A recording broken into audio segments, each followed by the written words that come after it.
sold my soul to the bottle. Still none of my friends have left me yet.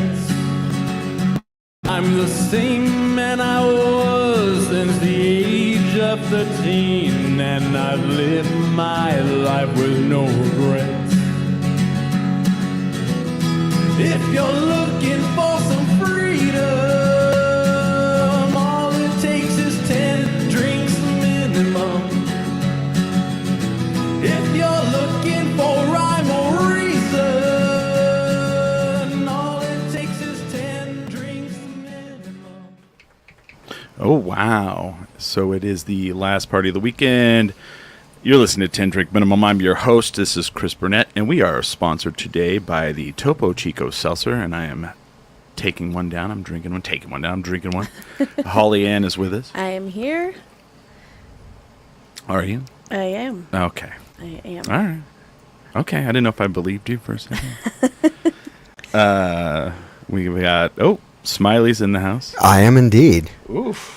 Smiley comes in hot. Oh, wow. Okay. There you go. That sounds better. All right. Not blowing everything up. And then on today's show, we have a special guest in the studio. We have musician, drummer about town, social media commentator, Zach Leyba. Is that right? Sounds about right. Yeah. That sums it up. Let me hit that again. Say that again. That about sums it up. There we go. I do some other stuff too, but we can get into that later. Yeah. I'm just, giving people a little bit. Some people, there was someone who, like, when I posted the flyer that you were coming on the show, they were like, that's my favorite Twitter to follow. Oh, and I'm like, you didn't see that? No, I didn't. Yeah, somebody posted that. Sarah Kennedy, I think. Kennedy Yeah. did, Oh, okay. Yeah, like, whoa. Wow. Well, that's cool. Yeah. I know. We interact a lot on there. And it's funny because there's a lot you post a lot. You're like kind of like me sometimes, but I think I'm maybe the nicer one. You're going, yeah. Uh-oh. I'm a grumpy guy. How's it going? They still mind. The courier. Yeah, you kind of like are you probably say the things I think, sometimes. I've for years I've definitely garnered kind of reputation for just like not being afraid to say whatever the hell I want, and gets me in trouble sometimes. But also, it's a lot of fun. I don't know. I would rather do that than not, express myself. Right. I call people like you lovable curmudgeons. Yeah. Oh. And those are my favorite kind of people. I feel like I'm that too. Yeah. Yeah. I definitely am. All my favorite people are lovable man. curmudgeons. And I got sent something today oh. by somebody, and I have to read it on the show. And it is very. It's like it's somebody. What's y'all's topic for tonight? No, we don't really put topics on. We're interviewing Zach Leyba, who's a musician and social media commentator. That's what our topic is tonight, and wherever we take that. So hang out and check it out. So you play the drums. Yes. How many bands? Just one? I'm in 2 bands like officially right now, which is Sweet Roll and Miserable Things. Okay. But I also am just like I fill in for tons of stuff. I have like various cover projects that I spin up from time to time. Like I've done a Weezer one, a Misfits one, a Blink-182 one, and then I've been playing a little bit with I'm sure you know Javier Romero, Strange Magic. So we played a couple shows over the summer, and I'm going to try and get back into it with him as soon as possible because kind of had to take time off because of this month. Long, glorious, draining, amazing month. It is, and I want to get into a little bit of that too. Like, how many bands are you in Night of Living cover bands? This year, I only did the one. I only did my band. I mean, I've done it like 6 times already. And you guys were in excess. Yeah, we were in excess. It was with miserable things. So my question about that: how long does it take before you're sick of the songs? Because you guys have to play them over and over and over again to get ready, right? To practice. That's a good question. Yeah. Honestly, I've been lucky where they've all been bands I really liked anyways. So it's like I've listened to all those songs a million times anyway. So it's like a little bit extra. And then, because I listened to them so many times already, right, I usually have a good idea of how the parts go and how like the songs are structured and stuff like that. And so it's I'll sit there and listen to dissect like certain smaller details, but like I don't really need to like go into the arrangements of stuff too often. Like I usually know it's, Yeah. What was your first set of drums?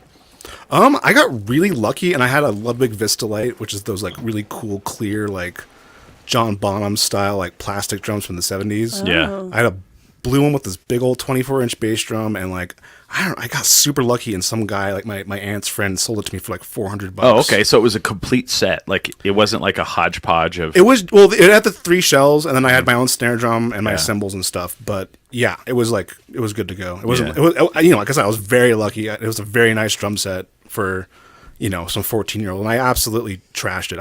I still have it. I've been meaning to restore it, but not enough time in the day. So when you were growing up, like who was the person that you were like, I want to play the drums? Like, who were you watching? The desire to play drums kind of just came like on its own. Like Really? from like when I was very young, like, I didn't have like there wasn't this particular point of like influence, but like as I got older, it was definitely like Dave Grohl, Travis Barker. Like, Oh wow. You're all. I just want to hit things. How do I do that and just not get arrested? loudly? Yeah. And I was just thinking about that. I was like, wow, I have like this cool hobby where like I can like push some of my like physical emotions out, and like it's totally fine. There's nothing wrong with it. There's no repercussion. No. No, actually, it's like the opposite. Yeah, no, I literally. Someone's like, "Hey, here's some money." Like it's like the drums, boxing, MMA, yeah, totally no. There's not a lot of things where you can destroy stuff, and like people are like, "That's cool, man." construction. You're like, I'm gonna smash this Like house a down. Destruction crew. Right.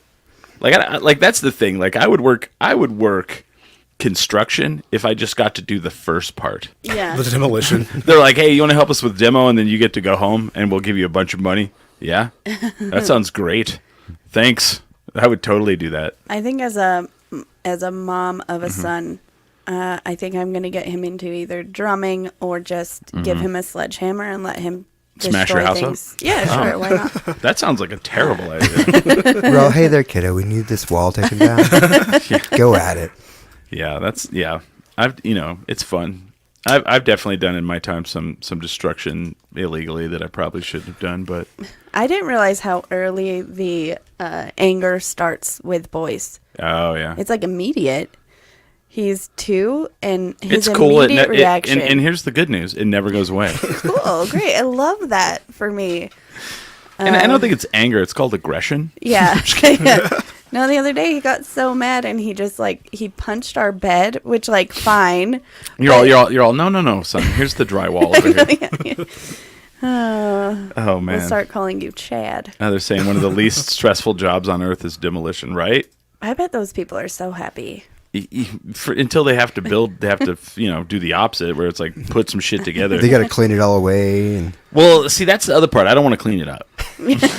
I'm cool with walking away, and I'm like, I smashed. I did my part. I smashed up that wall. It's that's cool. That's how drums is. It's like it's really fun to get up there and play, and then you have to I have to take apart this whole drum set and Right. Tetris it back into my car and go home and unload it. So our mutual friend Billy Belmont, he used to co-host this show. Billy is like one of the most gentle souls you'll ever meet, and I have never seen. By the way, did you want to drink or anything? I'm good. Okay. Do you drink? I've been off of the last 2 weeks just Okay. because I was feeling kind of funky about stuff, and I was like, oh, you know what? I just Okay. chill out, take care of myself. I guess you won't do the shot of Malort with us. I'll do that. Okay. But I've never seen Billy get more angry at anything than when a drummer started setting his kid up on stage. Like he didn't preset it up and then bring it up. Oh, and Billy, no, I would lose my shit too. Yeah, Billy lost his shit, and I was like, "Oh wow!" He was like, "What the fuck? What the fuck?" Shaking. I can't even imagine that. anger. But that is an event that would inspire that kind of reaction, even in me. Yeah. And so there's there's unwritten rules. Like you don't do that. Like you have your kit completely set up or mostly set up. It down, you bring it down with you, and then break it down off stage, right? Yeah, no, that's. I mean, at least when you're playing these small little clubs in town, we have it's a little different, at a bigger venue. But even then, I've played El Rey one time, and they'll help you move your stuff outside, but it's that's it. They'll throw your crap outside, and it's get the hell out. They will stage. lift it, and put it down somewhere. They will not. Yep. And I always feel like the drummers get fucked, right? Because if you open for someone big, their stuff is precedent and their stuff is set up where it's supposed to be on the stage. Right. And then if you're the opener, the drummer's kind of like smashed in like in front of all their stuff. And that has to suck. I mean, but I mean, that's just, it that's can be just a how it huge is. pain in the butt, especially like at like Sister where the stage is kind of shallow. Mm-hmm. Like it is like, Yeah. Oh, that's right. you Yeah. get like smushed up against the stage and like Yeah. all you and your bandmates are just kind of like up there. Yeah. But yeah, it's weird. That's like one of the other things people don't think about with drums and stuff. Like, they take up so much space. Fuck yeah, it does. Like it's, I mean, it's like a real estate problem. Like it is. Like Yeah. I have 3 drum sets, and they're strewn about all over town at my friends' houses and stuff. Oh, wow. Because I don't have one singular place to store all of them. You don't have enough room? No, I don't. Yeah. I would take up half my garage, and my Wow. roommate would be pissed. Craig says, and if your band is a 5-piece, it's worse. Oh. Man. Oh my god, yeah. I'm luckily like 3 and 4 pieces on both my bands. Like not a lot of people on stage, not a lot of mouths to feed. It's pretty nice. Yeah. And then you guys have Dave Jordan as lead singer, so you never have to know how many songs are left. Oh yeah, it's always like 2 or 3. 'Cause- Dave's always like, that's like his mid-song banter. He's like, we have 4 songs left. And then a couple songs go by. We have 2 songs left. I'm just always noticed Dave's like, he's like, I'm gonna tell you like how many songs, and it just makes me laugh. I love the difference between his like demeanor as a stage presence and like the way he plays and like thrashes around and like Yeah. his riffs are like really heavy sometimes and Right. like there's a really like, a dichotomy going on here. Mm-hmm. Speaking of lovable curmudgeons, Oh yeah, absolutely. Oh, yeah. And right. and like who would have thought that Dave Jordan, the musician, would now become this guy who's kind of like semi YouTube famous for building these like guitar pedals. Oh, yeah. You know, he's like I was like looking at his Instagram and like he's like driving and he's like talking into the thing and I'm like, of all the people, I would not have thought Dave would be like the talking head guy. He'd be like, hey, the slow Lorix is coming out in a couple and then like he's sending out like pictures where Mumford and Sons, like they have one of his pedals on stage, and I'm like, what the fuck? no, it's crazy. It's been nuts to see because like he started building them Yeah. because he wanted to make a better what's it called? What are those things called? Big Muff. Yeah, He became obsessed with reverse engineering a Russian Big Muff. yeah. And then he's like, I like that it's a Russian one. yeah, well, they have these weird, like, cheap transistors in Right. them and make this really appealing, like, nasty, fuzzy Yeah. sound. And, like, those pedals were, like, cheap as hell back in the day. Like, they fetch, like, hundreds of dollars now. Because, I feel like guitar pedals and weed are the 2 like weirdest named shit on the planet. It's like, yeah, man, I got a Big Muff, a Slow Loris, and it's like, then I was smoking a little of the Bruce Banner Purple Dank, and it's like, no, really, like, what does it even mean? But, yeah, I don't know. It's, Yeah. I do like how, like, there's a whole, like, art form to it. And there's, Right. like, a whole, like, his pedals all have their own aesthetic. And, like, that's, like, a big calling card of, like Yeah. Boss, which is, like, the biggest maker of pedals. Like, all their pedals look exactly the same. They just have different colors. right. And his is, like, they all look the same. They just have, like, different names. Right. And I like that. Like, it's funny because they're like musicians, like they have like different words. Like they're like, yeah, it's making a lot of like the wah wah and the, you know, like whatever. And people are like, what? Like, I would not know what the fuck you're talking about. Well, and some of them are, like, technical and some of them are just, like, words you make up to describe something. And people, or, like, but it's not like it doesn't work. People are like, yeah, totally. No, it's very effective. Or, like the world of symbols is crazy. That, Yeah. like, oh, this one's dry. This one's complex. This one's pingy. This one's washy. Like, warm and cold fuzz. Like that does not sound like something that would be Yeah, music. what does that mean? Right. That sounds like slippers. Yeah. Or you're like yeah, the fridge is making kind of like a warm, cold, fuzzy noise. I don't know. That's the way I describe it. But yeah, that's some funny shit, man. It's really weird. And you're not wrong, man. This month, man, like October, like I went to 9 nights oh my gosh. of Night of Living cover bands. 9 nights. For people who don't follow this show normally, Night of Living cover bands is the month of October, every weekend, all 3 nights. 132 local bands dress up and cover famous bands. And It's they're- fantastic. it is. And great. Smiley and I were on stage last night. That's right. I gotta talk about Smiley for a second, man. Please do. Okay. I know exactly what happened. So they bring him in, like, first of all, Smiley got me again. Last Halloween, he shows up to Launchpad. He walks up, starts talking to me and Pascal. And we're like, who the fuck is this person? Because he's dressed as Dracula. This year, we're walking down the street, and this car turns in front of us, and the window's down, and this blonde-headed guy's like, hey! And we're like, hey, who the fuck was that? And it's Smiley, and it was even my wig he was wearing. And so he played. He was on stage with Dave Payne and Salt Cedar or whatever. Isn't that what they call it? Yeah. And they were doing Big Lebowski soundtrack. They're all dressed up, and he was Brent. Yeah. From and like they're playing Creedence Clearwater Revival, that elephants and tambourines are playing in the band. And as soon as they say that, Smiley, I look over and Smiley's staring directly at one of them. And I know they probably like did one rehearsal and they said, when I do this, you start playing the tambourine, right? Well, it was part of the thing because I'm the butler. They had to give me cues, and so they had to give him a cue. And so he's like Smiley is like focused on whoever. And as soon as they give him the thing, he's all and he starts playing the thing, and then he just stops. And I was like, this is fantastic. It was so fantastic. I was playing Brent, dude. Yeah. It took me so long today. There was a picture posted of, and it said Smiley was in there, and he said he was going to be dressing up. Right. It took me so long to pick out who Smiley was. Yeah.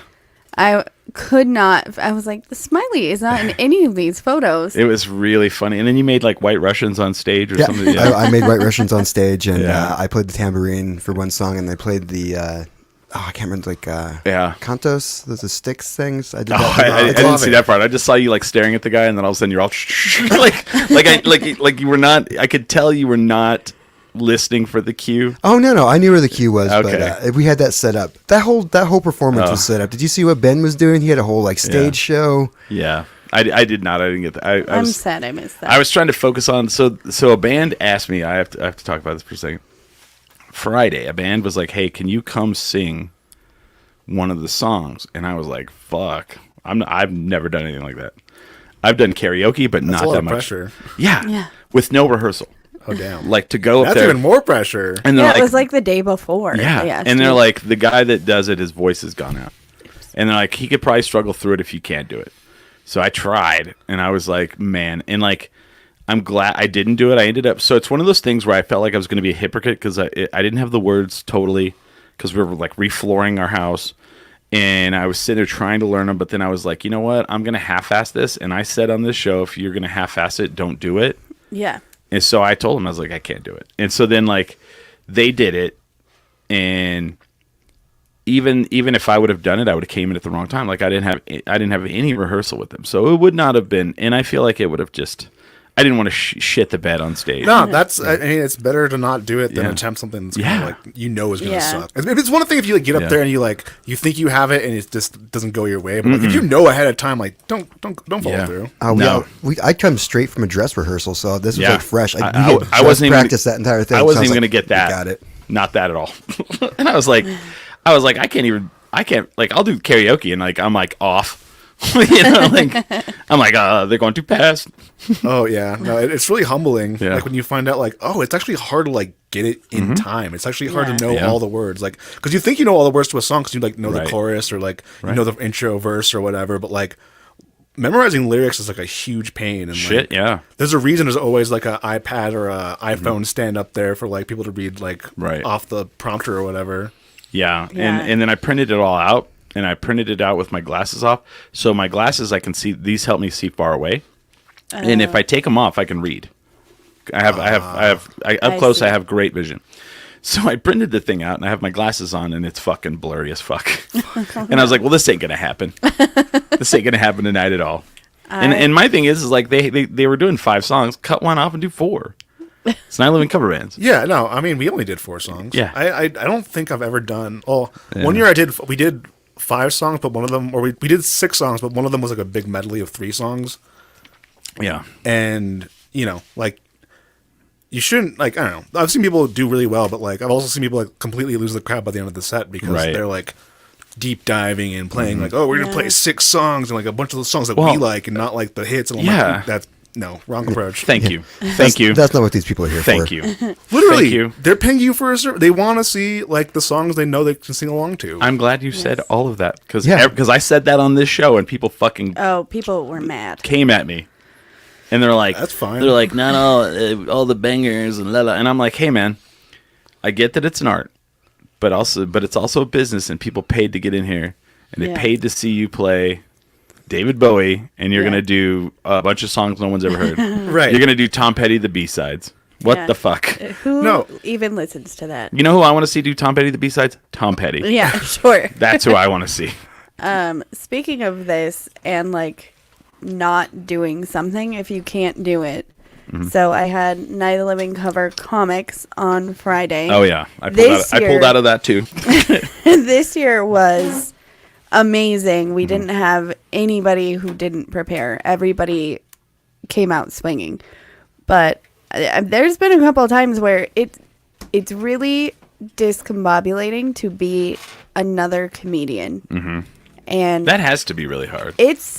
The timing is also part of it. Yeah. The cadence and the timing. Because if you don't get the timing right, you completely mess everything up. Because like that's the difference. Okay, I feel like that's the difference between music and comedy. Yeah. Music, you can be like, you know what, we're gonna do this song, we're gonna cover it, but we're gonna do it a little different. We're gonna do it slower. Yeah. And then everybody's like, oh, cool, you know.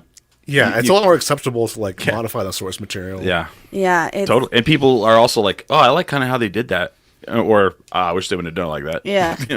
And I think but this year, so many people, like everybody on the show was just, I couldn't believe how absolutely amazing everybody was. Yeah. That Sam Kinison was great. Oh my God. Jake Bohr Morris. I had him open the show because he's always he kills it when he opens. And when he showed up dressed as Sam Kinison, it was like, oh shit. I mean, he just wasn't thick, but, you know, like Sam was. And he refused to shave his beard for it. So that's fine. No, that's fine. I'm sure Sam Kinison had a beard. But first of all, I made a whoopsie doodle because I had an accent and a very different personality as Minnie Pearl, and I decided to host as her the whole time. Which was... I thought you did fine. Thank you. But I forgot to explain the premise of the show, and I brought him up, and he was doing Sam Kinison material. And he did the bit about like humping a dead person. Yeah. And Sarah Kennedy looked at me and she goes, you definitely got to explain the premise of the show now. I feel like people knew, though. There's not, I mean... Yeah, but it made for a funny moment anyway. Most of those people that were there... They got it. They were also friends of, like, the people doing stuff. Yeah. Or comedians. Yeah. I mean... It would have been okay, but just in But case. it was funny that you had to explain... Like, that was funny. Yeah. Well, then, like, it would have been even funnier if you didn't explain that, and then the guy did Anthony Jeselnik. Oh, God. You think Sam Kinison is, like, fucked. Like, Anthony Jeselnik was even more, like, I was like, whoa. I've never even heard of him. Oh, he got famous from doing the roasts. Yeah. And I think he honestly, in my opinion, he was probably the most brutal ever. I think so, too. Like, you're like...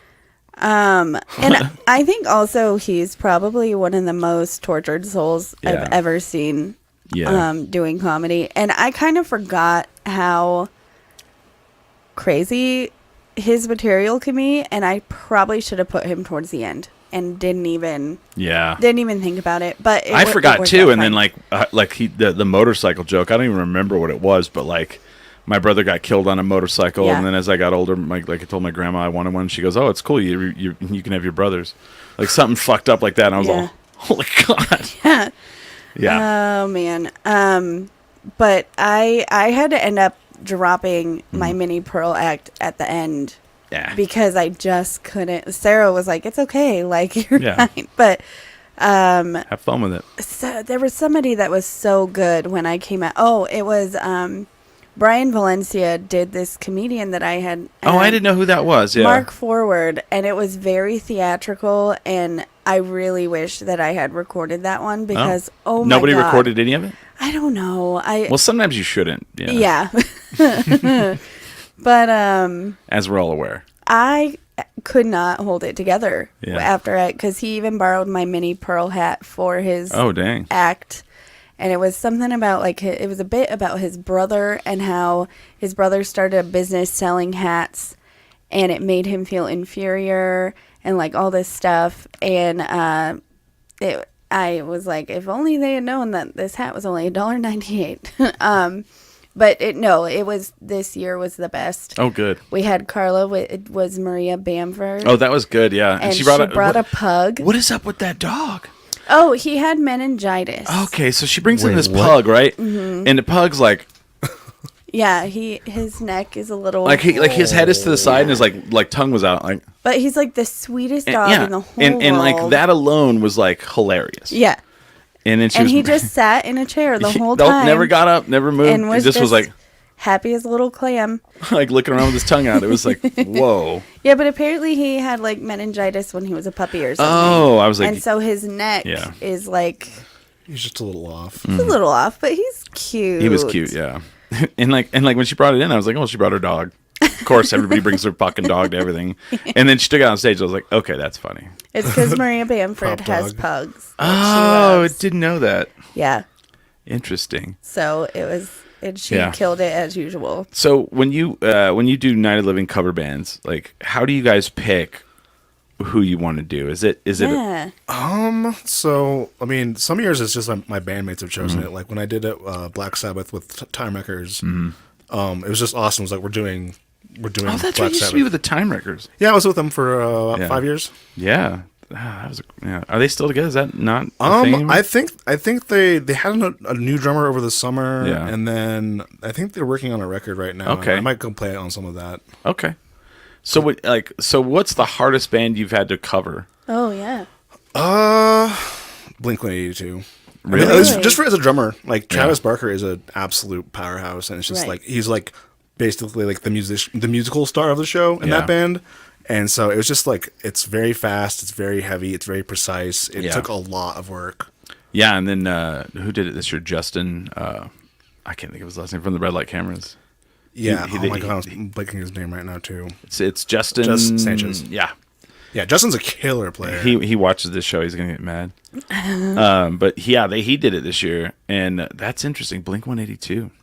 I would have thought Sabbath would be kind of, I don't know. Sabbath. No, Sabbath is like hard, but it's like it's kind of loosey-goosey, and it's like blues rock. I don't know, it's kind of stuff that's because it was kind of like sludgy, like at the beginning of all that stuff, stoner stuff, which is like what I was like a huge Queens of the Stone Age guy. Right. I was like really into like interesting. Who's somebody you want to do? I want to do No Doubt really bad. Interesting. Really bad. That is not what I thought you were going to say. But I want to do it with like a all-star cast of like one of those super groups. Yeah. But now that I'm thinking about it, actually Weezer was really fucking hard, like for everybody. Really? And not like fucking technically, fucking Rivers Cuomo. No? It's just like their arrangements are kind of weird. Like they make weird decisions in the middle of stuff. Their feel is really unique, and it's very hard to emulate. And they'll change the speed mid song. Yeah, they do a lot. Like they're like it sounds like they would not be that hard to cover, but I guarantee I've seen so many bands try and fail to even like come close. Yeah, they're like, we're not gonna do it. It's weird. Like I want to say on average, like there was one band a night that canceled. Yeah, I think. Well, I mean, some of it was like personal stuff. Some of like one of the bands. I think one of the bands broke up. Really? Oh no! I don't remember who it was. Or maybe that was last year. There was a band that broke up one time. It was either this year or last year. There was a band that broke up. I would hope it would be on stage. Right? That's because we live for the cheese, Chris. But you were talking about Weezer and how they do weird stuff in the middle of, and it's funny because I was like, oh, Weezer, really? That can't be that hard, because you think Weezer and everybody knows all the words to all their songs, or at least I do. All of them? Okay, okay. Oh, I see. Okay. And that's how I felt about Carlin, because I thought I'm going to be a female version of Carlin. Yeah. That he does weird shit in the middle of his sets. His timing changes and his voice. His pacing is insane. It's like he'll slow things like down to a crawl and then like rock it up to the moon and then like drop down and quiet. Well, but also Carlin's not like, joke punchline or setup punchline. No. He's like 3 paragraphs punchline. You're like, fuck. Well, and that's kind of my style, so I thought it would be easy because I'm a storyteller as well. But like, I forgot that if you don't yell at the same decibel as Carlin, it's not as funny.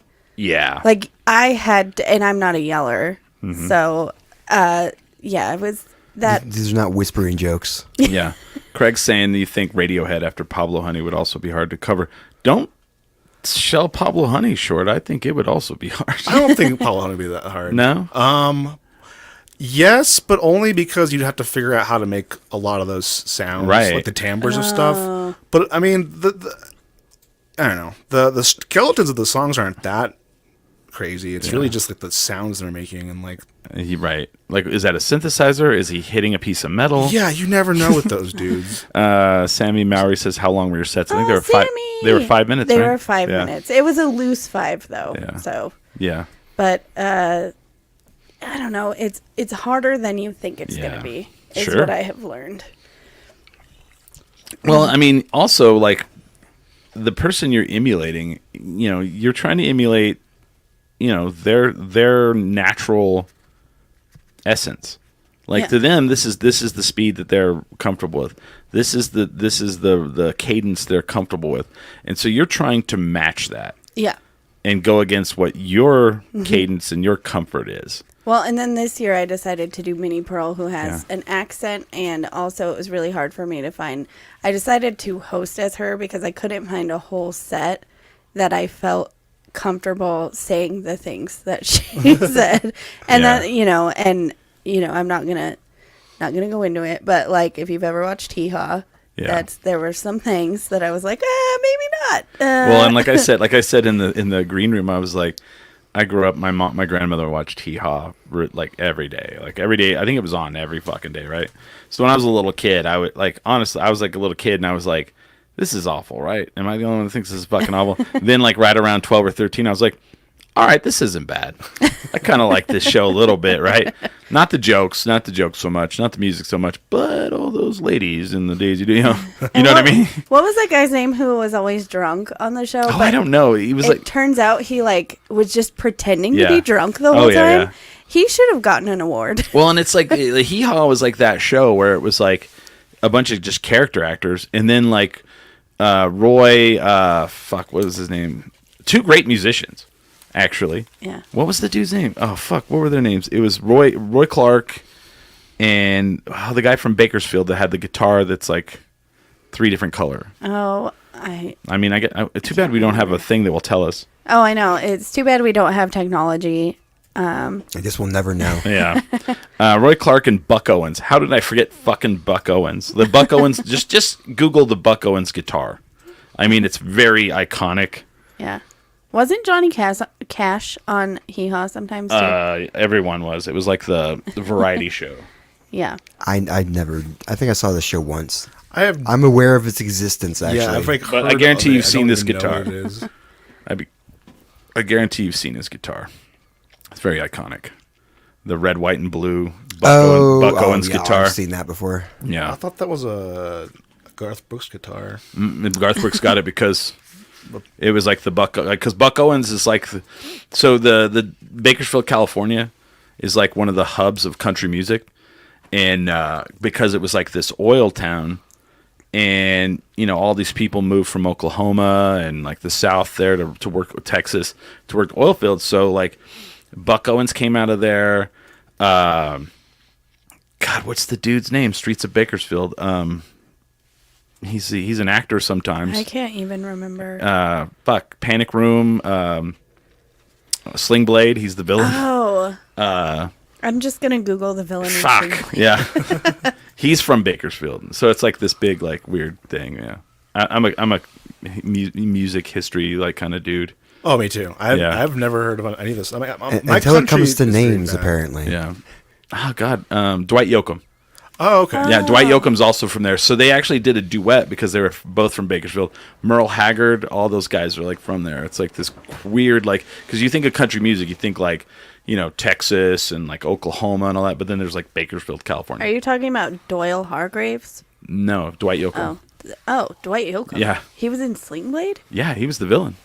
How did I? Well, this remember he's like the dad, and he's all God damn it, Linda. And, I don't know. It said this is the villain from. Yeah, that's his name. That's probably his name in there. That's Dwight Yoakam. What? Yeah. I think that might be the character's name you're looking at. Oh, I see. Yeah. I'm sorry, my brain isn't where I did too many things this week, and here's a crazy thing I learned listening to some other podcasts. Right. So Billy Bob Thornton, big actor, right? Right. Dwight Yoakam, big musician, you know. They met in college. Billy Bob Thornton was the musician. Dwight Yoakam was the actor. Weird. And they became friends and crossed each other over.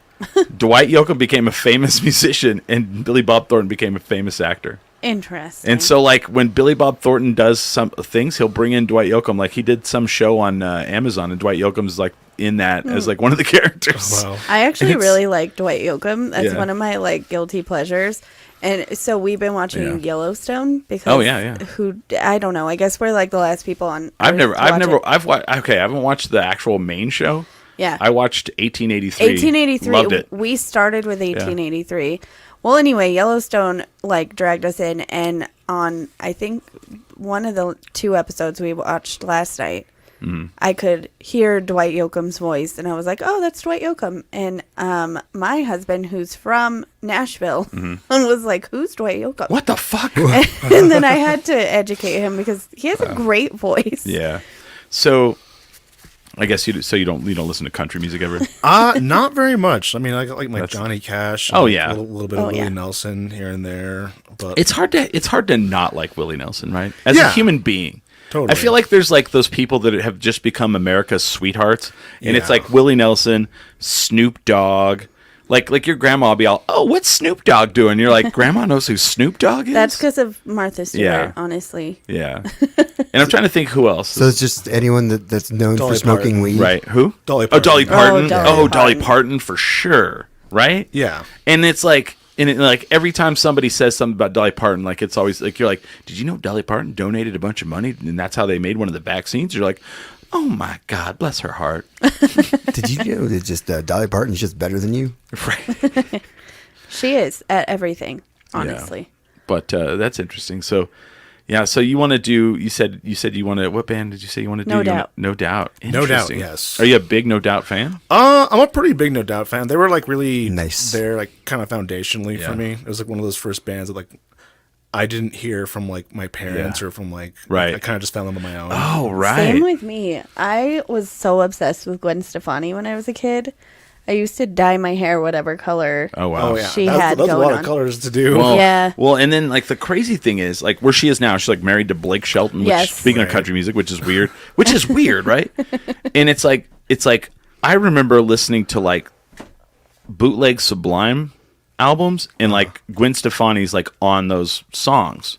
Yeah, I've heard some of those. Yeah, and you're like, oh, that's Gwen Stefani from No Doubt. And now you're like, look back on it, and you're like, wow, what a trajectory! Like. You know, because they were that Orange County.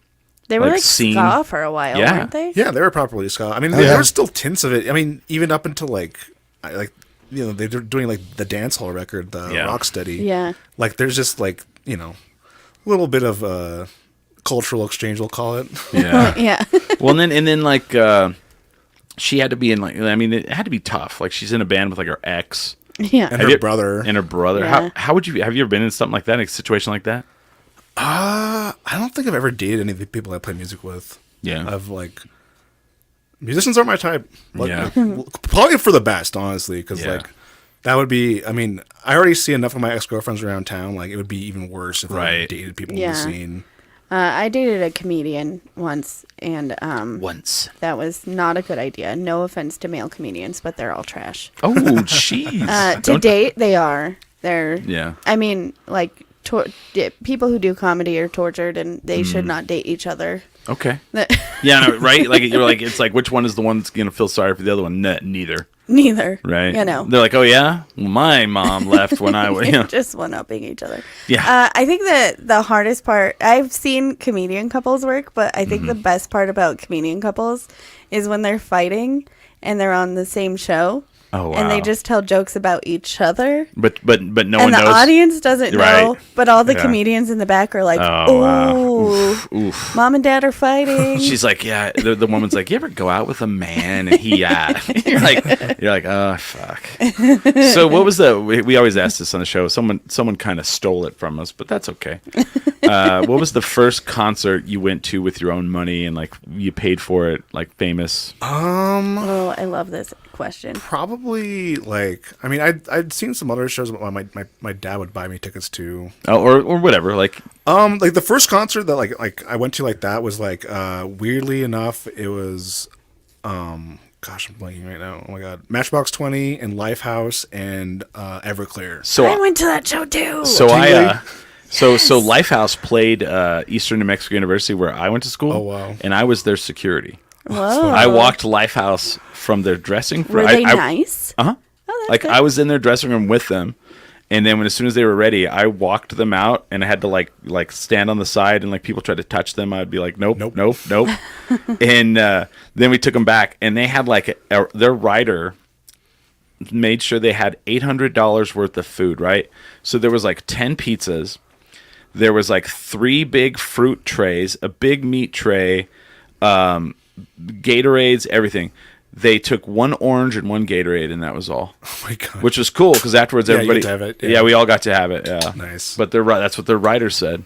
It didn't specify what they wanted. It just said $800 worth. Well, of no, food. it was like it did. Like they were like 10 okay. pizzas. We want 10 pizzas. We want this. We want this. We want this. I and wonder like, why.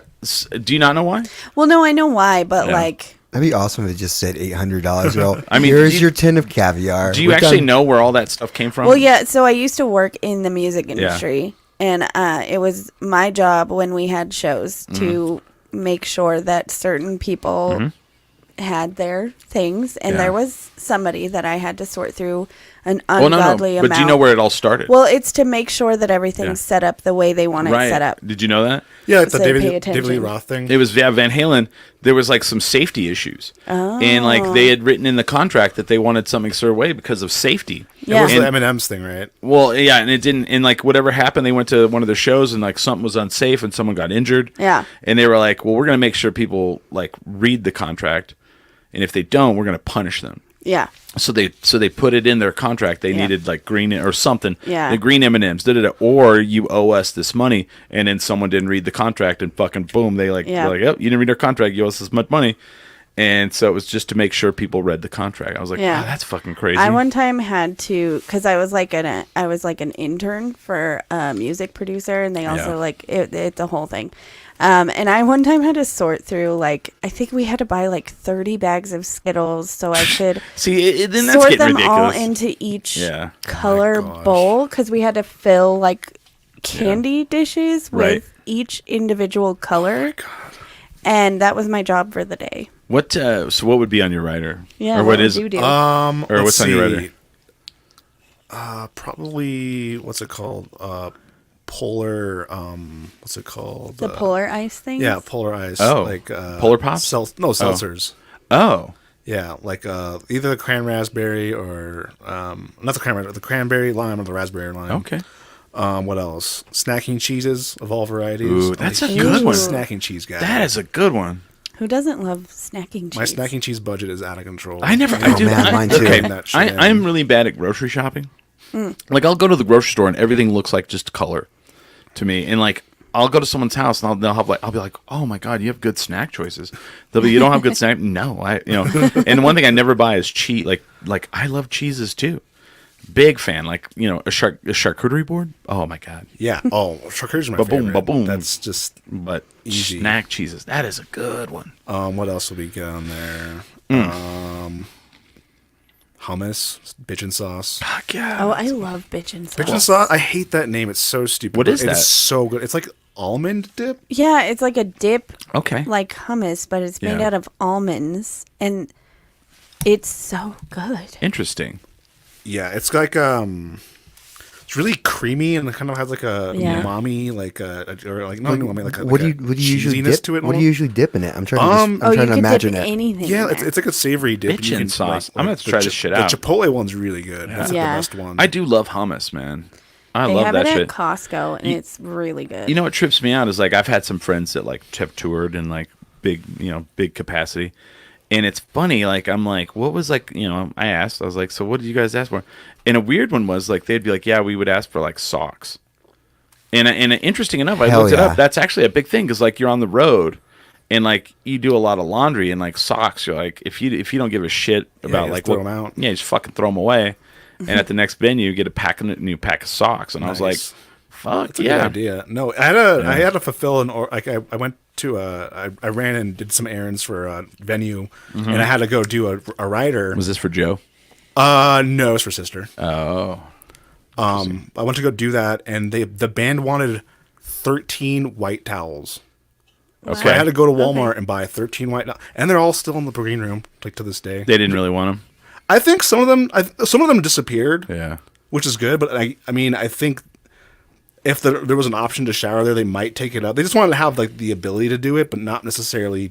I mean, it's like the rider thing, you know, like you get a bunch of food and it's like they eat maybe a third of it, they drink all the booze, and they leave all the trash behind, which is fine. I mean, and it's can I get another part of the agreement? I think one of the craziest things is it's like, you know, we always talk about it. Like when I was a kid, you know, we would, you know, the first concert I ever went to was Bon Jovi and Skid Row, right?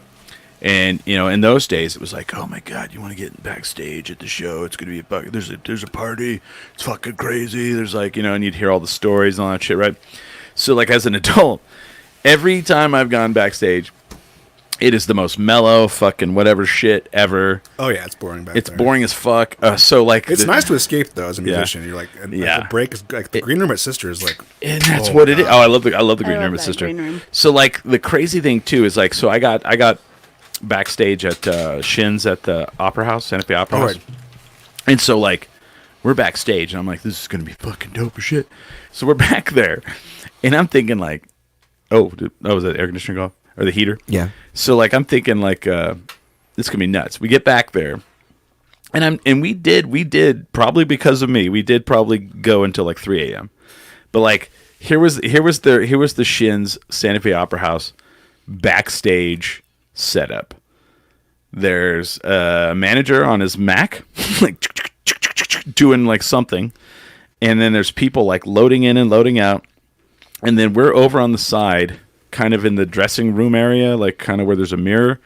There's a small meat tray, a bottle of Jameson, a JBL Bluetooth speaker, and a cooler of Tecate and Modelo, and that's all. And that was like simple living. All right, sounds about right. Backstage at the Shins at the Kiva, 2 beers in some sort of big glass jar with the little spigot on the side of some awful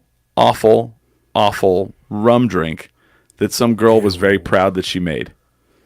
That's all. No food.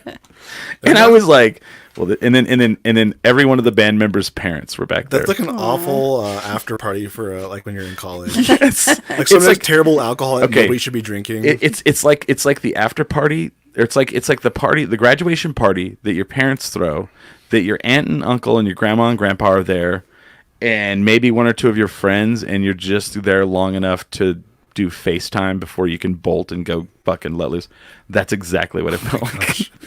And like as a kid, I'm like, I can't wait to get backstage, man. There'd be crazy nudity and just sex everywhere and drinking and drugs. That's pretty normal. That's super, yeah. So my stepbrother came to my show on Friday. Okay.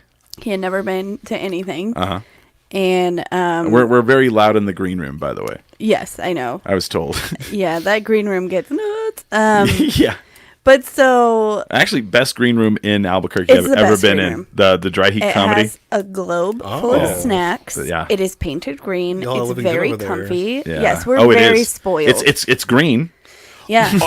The green. Oh man, yeah. See, that's pissed me off forever. I'm like, why can't we have a green room? Yes, our green room is green. Yeah. And we're very spoiled. Yeah. And we have snackies. We have a jar of dicks that you can eat one for good luck. It says eat a dick. Yeah. So you don't on stage, and things like that. Well, so what's funny is, I had to give my brother a ride home, and I was like, "Hey, like, come back in." And, you know, you can come and, like, see the green room, whatever. And I guess he was expecting us to just have piles of cocaine. No, that's another thing. That's a different green room of a place we already mentioned. Oh, yes. And not anymore. The funniest, it used to be. I've heard. The funniest thing about the comedy club green room is they purposely, and Sarah literally told me this. They purposely picked a bunch of surfaces that it's really hard to do drugs off of. That's really smart, honestly. It's so smart. It's all, what do you call it? Textured? Yeah, it's textured, or like there's that globe and it has just like the very like smallest edge. Lots of curves. Yeah. People will find a way, but if you make it harder, at least it's not going to be so conspicuous. But yeah, so apparently my brother was super disappointed. Not that he wanted to do drugs, but he just like, he was like, oh, I'm going to go see like what comedians do. And apparently everybody thinks we just do so many drugs. Fucking 80s, man.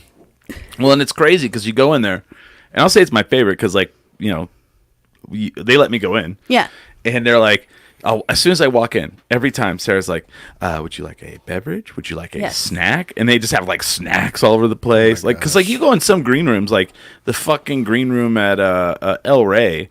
Like there's always like random, like there may be someone's underwear laying over on the side. There may be I've like. never been in that one. You haven't been in El Rey? No. So El Rey and Sunshine are both. Have you been to Sunshine? No. So they're both really weird. They're basement. They're like they're down below. Oh, I have been below Moonlight. That place is fucking weird. I haven't done that. It's weird. I didn't even realize. There. Yeah, that's. I didn't know there was a down below. You know where the stage is? It's right in front of the door, right in front of the stage, right? Mm-hmm. Yeah. So, Sunshine, you go down in there, and it's nice, and they have a big screen TV with like a PlayStation or an Xbox 360, Xbox One hooked up to it. Nice. So the band, they had to like tell one band to stop playing a video game, like to go play on stage. Oh my gosh. So, yeah. See, Craig says Sunshine has a cool one. It's they're both similar, El Rey and Sunshine, but El Rey's is not as nice as the Sunshine's. But the thing about the El Rey one is the stairs are ultra narrow, and like kind of like slanted down. Oh shit! So and then like they have like a railing, but there's also a pipe that you're like if you slip a little, you grab it, and you're like, oh, I should not be grabbing this pipe. Like it's, you know, like and like we've done the wrestling at the El Rey, and like so all the wrestlers are down there, and it gets fucking humid in there. Oh my gosh! And there's a shower. It probably smells terrible. Yeah. I think the first time I went down there, like right away there was like a Insane Clown Posse like poster down there because they played. I can't imagine what that place gets like if someone smoked it out. Like it'd be rough. It's like a basement locker room. Like yeah. The El Rey one. But the comedy club one is like you're visiting Sarah's home. Yeah. Like Sarah and Kelly's home. And they're so sweet. And they always offer like beverages and snacks. And I don't know. It's very nice. Cute and sweet. Yeah. And I love it there. Yeah. Are you going to stick around next hour with us? Yeah, I'll stick around. Sweet. We'll do a shot of Malort. So what do you have coming up? We're going to take a break. What do you have coming up that people might come and check you guys out? I'm actually like off right now for the next little while. Nice. Because all my band's been pushing really hard. Yeah. Sweet Roll's about to hit the studio, but I will plug the Miserable Things new album. It's been out for a month now. There you go. You can stream it anywhere, everywhere, all at once. You can buy it on Bandcamp if you want. But we're really, really proud of it.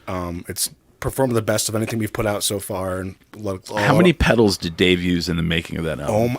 Dude, he brought so he has this pedal board, and he brought like a duffel bag full of other pedals to the studio. Wow. And he like literally will sit there and like he took like a whole afternoon to do extra guitars. Like we finished cutting maybe the first half of the second day, and then it was the rest of the day was just Dave, like literally till like 8 o'clock at night cutting guitars. Wow. Whenever I watch you guys play, I always make sure I'm set up in a space where I can see Dave Jordan's feet in his pedal game. Because I'm like, what is he? It looks like he's dancing. Oh yeah, he's he's good at it too. He's like a honestly, it's amazing to watch, dude. I'm like, what is he doing? Well, visually it looks cool, and then his tone of the shit that comes out of his guitar is amazing. I've never been in a band where the guitar player had like that much like tone and like option and control over everything. Yeah. Like, he has a really good idea of what he knows what's going to hit and he knows when it's going to hit. Yeah. Yeah. And then the way he layers guitars on the record when we're recording is like amazing. Well, and there's this whole guitar nerd shit where guitarists will like watch someone on TV and they're like, oh, whoa, pause that. Let me see if you can see his pedal board right there. Oh, what do they have? I do that for drums all the time. Yeah. Like, what's that gadget right there? What's that piece of percussion? What's that cymbal? What's that, what is... There's stuff that you like. Neil Peart has this weird. Geez. He has a fan from a hamster cage to cool his hands off so they don't get so sweaty. Yeah. Wow. Interesting. Yeah, and it looks like this weird little gizmo on the side of the stage, but like it's literally just like a little cage fan, and he'll like cool his hands in between songs to like get rid of some of the sweat. Yeah. Are you a Rush guy? A little bit. I mean, I'm not like what's the word, evangelical about them, but I do. I mean, some people are, man. Oof. No, I try not. I mean, I'm very rarely dogmatic about bands, and Rush is one of those bands where I'm like, I love them, but some of y'all who like this band are fucking annoying. They're like Star Wars fans. They're like fucking crazy. Yeah. All right, Holly, what do you got going on? First of all, I'm offended. I'm a Star Wars fan. You know what I'm talking about. No, I do. You're talking about my husband, and it's fine. They're like, I don't like that they put that holster on the side. Well, no, he's not that bad, but he reads all the comic books. So then sometimes I'll be like, oh, hey, did you see Ahsoka did this thing? And then he goes into the history of Star Wars and canon and legend and all that. And then I'm like, I stopped understanding the words you were saying. I'm sorry, nerd. I was focusing on life and cool things. Right. Just kidding. Just kidding. Excuse me. Star Wars is cool. It is. But so I have nothing coming up. No. I know it's like I'm like fine. Like this is like we're like. Yeah. Right. I feel that so wholeheartedly. Yeah. This last month has been.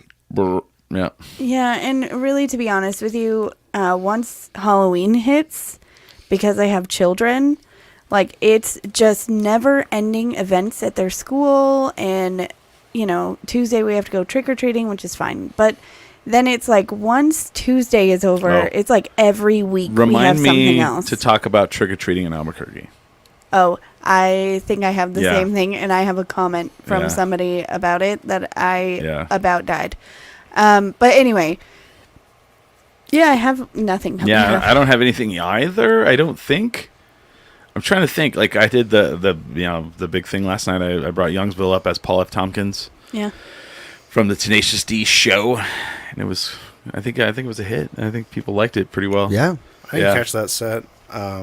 The one that was really impressed me last night was the Queens of the Stone Age, though. I didn't get to see that one. That one went off. And we'll talk about that the second hour. I'll talk about kind of a little bit of a recap. Maybe we'll do that next week fully. But like, do we have a guest next week? Yes. Who do we have? Bonnie Bigheart. Yes. Because we, Night of Living Cover Bands is tonight's the last night. I'm not gonna go. I'm not doing it. But I went to 9 nights, and I have some very specific. I have something. I'll talk about it a little bit the second hour.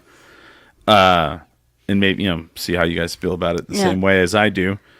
But other than that, I don't think we have anything coming up. Like maybe the holidays are coming, so it's like Bonnie Bigheart is gonna read my tarot on the show. Oh, that's fucking dope. And it's gonna be that sounds fun. And Smiley continues not wanting to work, so it's called a strike, bastard. Okay. Lazy. Well, okay. So we're gonna take a break. We'll be back with Zach Leyba and a mystery guest. Woo! So that's gonna be fun. So stick around, all of you hot dogs. Yeah. Oh, by the way, it's your fault because you call everybody hot dogs. Mm-hmm. I now call my children my little hot dogs. Good. It's all your fault. You dirty little hot dog. And if somebody's like, "What is that?" I was like, "It's fun. First of all, I love hot dogs." So who doesn't? and it came from somebody did a meme. They're like, a hot dog is meat that they've mixed up and stuck in a casing, and then you eat it. So technically, you're a hot dog. And I was like, damn it. So everybody's hot dogs to me now. So we'll be right back. We're gonna take a break. We're gonna go take a pee. With that, we are 10 drink minimum.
Shine spotlight on the forehead. You absorb the sweat.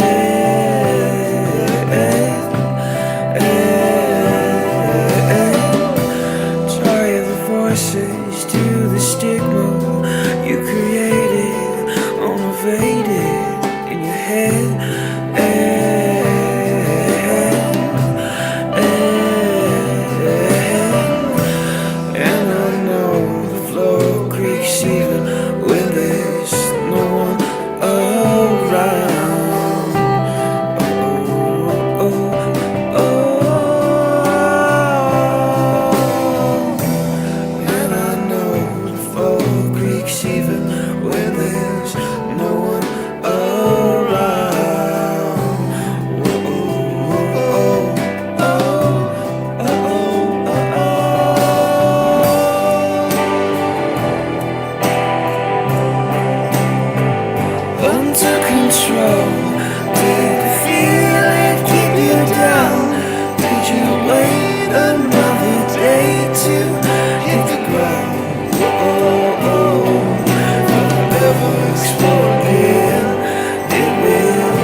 Supposed to live without you.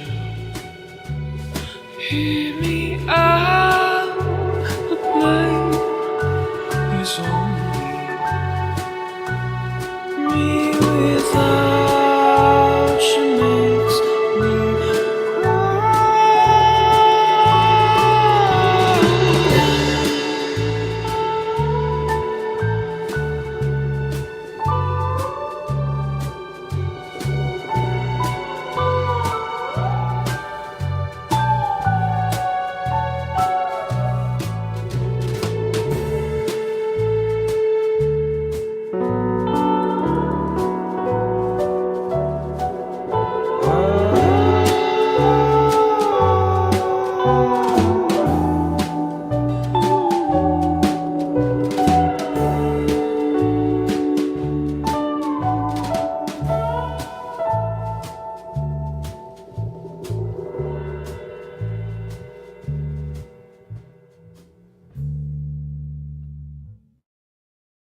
days, the days, they could be better.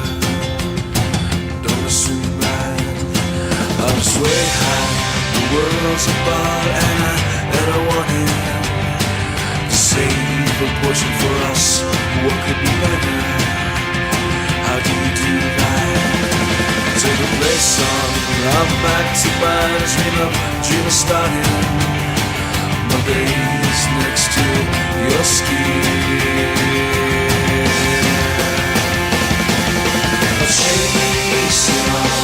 Chase it on. Was it you? Your face is my eyes, your lips. I've got time to park at you and walk with you to the corner of Richmond. Your apartment's nice, so then what we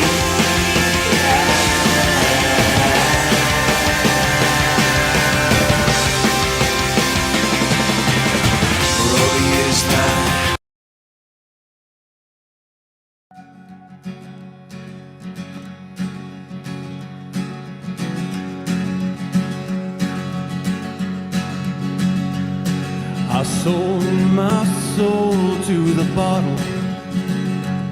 Still none of my friends have left me yet.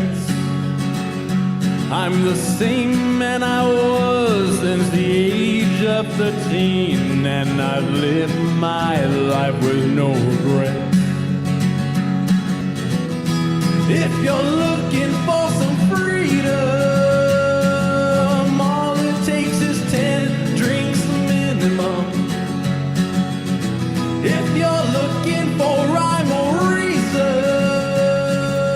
all it takes is man.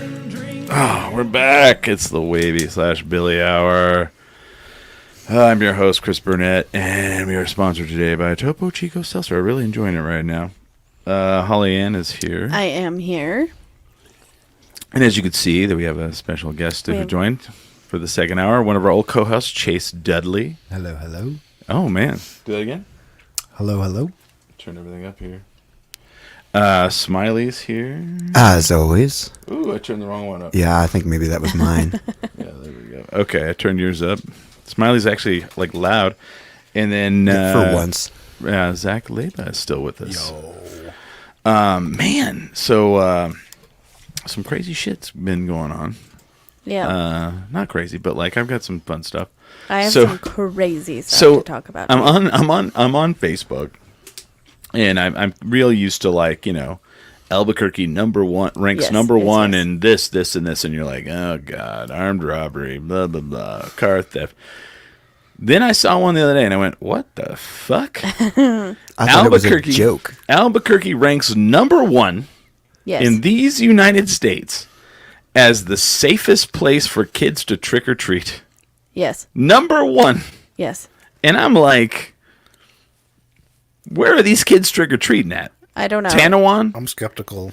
You know? So, I saw comments. Yeah. I, of course, always have to read the comments because people are dumb.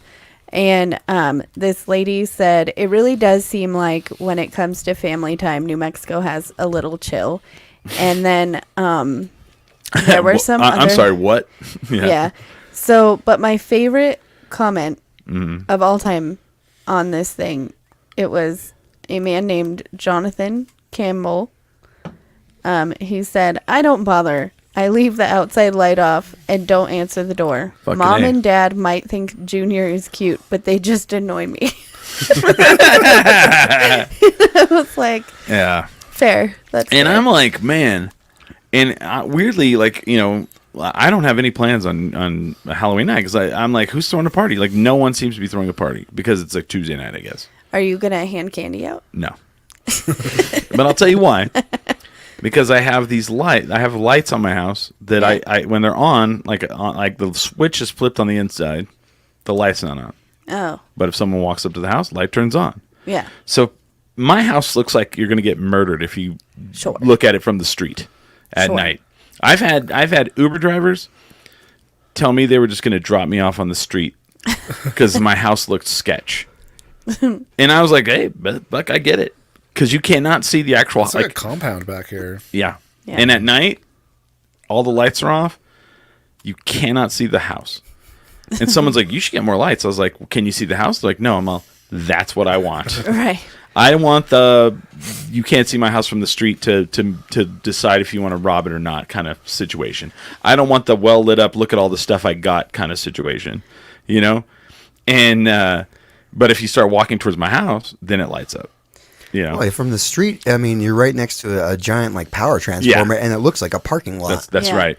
Well, that you might get murdered in. At least you're not. So I'm okay with people who don't want to hand out candy to my children. Like, yeah, please, if less people would hand them candy, my night would be better. But there's this old couple in our neighborhood. They refuse to turn their light off, but then they refuse to hand out candy. Mm-hmm. And last year, my daughter called them out. Okay. Really hardcore. With what kind of fruit or eggs? No, neither. With her words. What? I'm sorry, what? And with her words? She made them feel so bad that the lady handed her like some Schwann's food and some tape. Never mind. Do not egg those people's house. You know. Wait, what kind of Schwann's food? I think. Are we talking like the orange sherbet push-up No, it was like some kind of meal. Oh. Which little pizza? No. You ever have those Schwann's little pizzas? I think it was like a Salisbury steak or something. Hey, those. Wow. I don't know if that's a thing. What neighborhood is this? But it was so funny because our oldest went up to the door and we were like, they're not coming to the door, sweetie. Like, they're probably not handing out candy. She goes, their light is on. And I was like... Oh. It's weird. That's still like the general rule. Is. Your light's on, you better have fucking candy, you son of a bitch. So this old lady came out and she was like, kind of rude. Mm-hmm. And Danny was like, well, it's Halloween and your light is on. And I got really excited thinking that maybe you found something. Oh, dang. And that's why it was taking you a while. And I'm sorry to have bothered you. And you look really...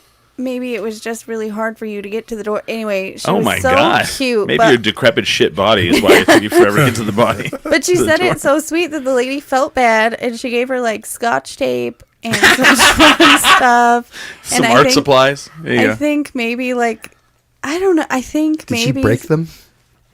She just went up to the door and broke them. Yeah. Oh, man. I tell you what, man. Well, also, she's really cute. So. If I was a kid and I went to someone's door to trick or treat and they handed me them, you know what I'm talking about, a Swan? Yeah. Like push up. It's like no, that'd be amazing. It like came in like a toilet roll. So good. And then like you push it up and or those little individual ice cream. Yeah, those and are amazing. They did like the vanilla, all vanilla or vanilla chocolate swirl. What does that mean? I don't know. Or the vanilla chocolate swirl, and you take the little wooden stick, the little wooden spoon. If I was a kid trick or treating and they threw that in my bag, I'd be like immediately. You when you were a kid, you were doing that like mental inventory of stuff. Well, you'd have to eat it immediately. Yeah, in the car. Wait. Okay, because this is a thing that we talk about every year. In the car? Yeah. Your parents would drive you around? No. Oh, okay, because there are kids now. Or I would eat it on the sidewalk outside. Okay, fair. So there are kids now. Yeah, I'm fat. Who don't have to walk. Their parents drive them to every house. Of course they do, because it's a nice neighborhood. It's yeah. I mean, it is, but it isn't. But it makes me so mad. Yeah. Those kids are not going to get their steps in. No. And then they're going to eat a bunch of candy. Right. Our kid, we make her walk. I mean, her little brother still will take a stroller for him because he's 2. But she complained. I thought you were gonna say you're like yeah. Okay, you're out there with your kid. Yeah. You're walking with him. Yeah. That's real nice. My parents would be like, all right, you guys come back and like Oh no, we have to walk with them now because. Murderers. Well, also there's my friend's kid almost got kidnapped this week in our neighborhood. A van pulled up. No, it's not a joke. It did not make the news. It was so weird. So now our whole neighborhood is like, should we even do trick or treating? I'm like, yes. Yeah. Because I'm not telling my kid that. Right. Anyway, so we walk with the kids because it's crazy now. But you're like, we're not going to go trick or treating. The kid's like, why? Because you watch Frozen too much. I mean, no. But it makes my night hard because then my kid is like, how come they get to ride in the car? Yeah. Like, Well, because they're gonna have diabetes when they get older. Their parents don't love them. Right. Because their parents don't love them. Right. We're spending quality time together. God damn it. Yeah. So so we're the safest city for kids. And I'm like, there's only one reason that is, because like there's like these Facebook groups that they've created, and they're like, here's the neighbor. Like you have to you go and put your house on there. Oh. And it's on the Nextdoor app. Yeah, it's on the Nextdoor app. It's on Facebook. But this particular poll was actually, or whatever, was actually created for Life 360. And what they're doing is they're taking the data, not to get nerdy, but they literally took the data from this app of like people who are using it on Halloween. Nerd. And so what that really tells me is that probably we're not the safest place if people are on Life 360 checking for crime stats on Halloween. But like, who am I to say? Yeah. Because I mean, kids were almost kidnapped in my neighborhood this week. I'm pretty sure we're not that safe. Yeah.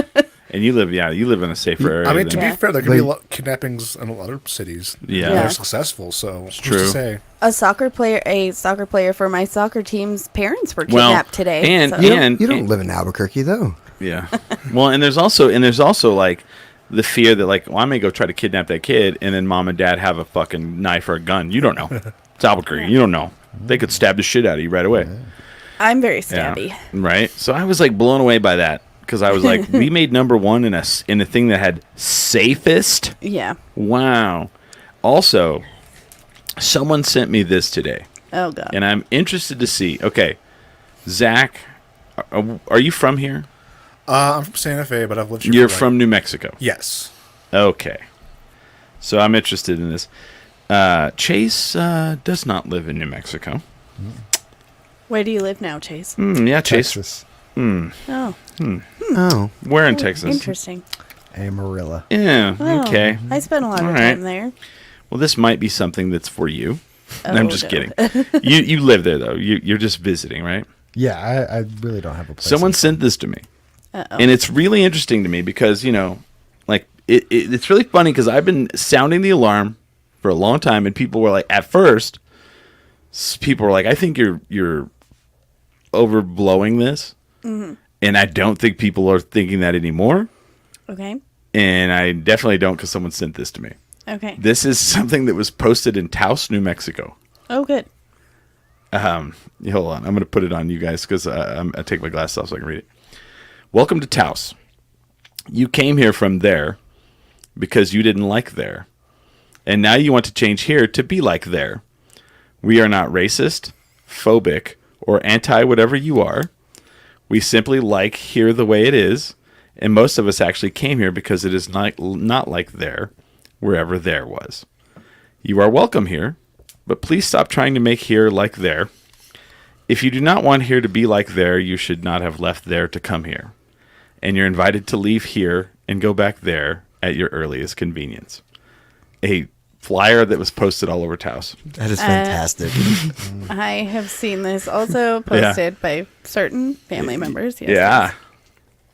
I mean, that's like the nicest way I've seen people post some shit. I will say that is like pretty polite. I'm used to like a lot more radical and extreme means of telling people to fuck off.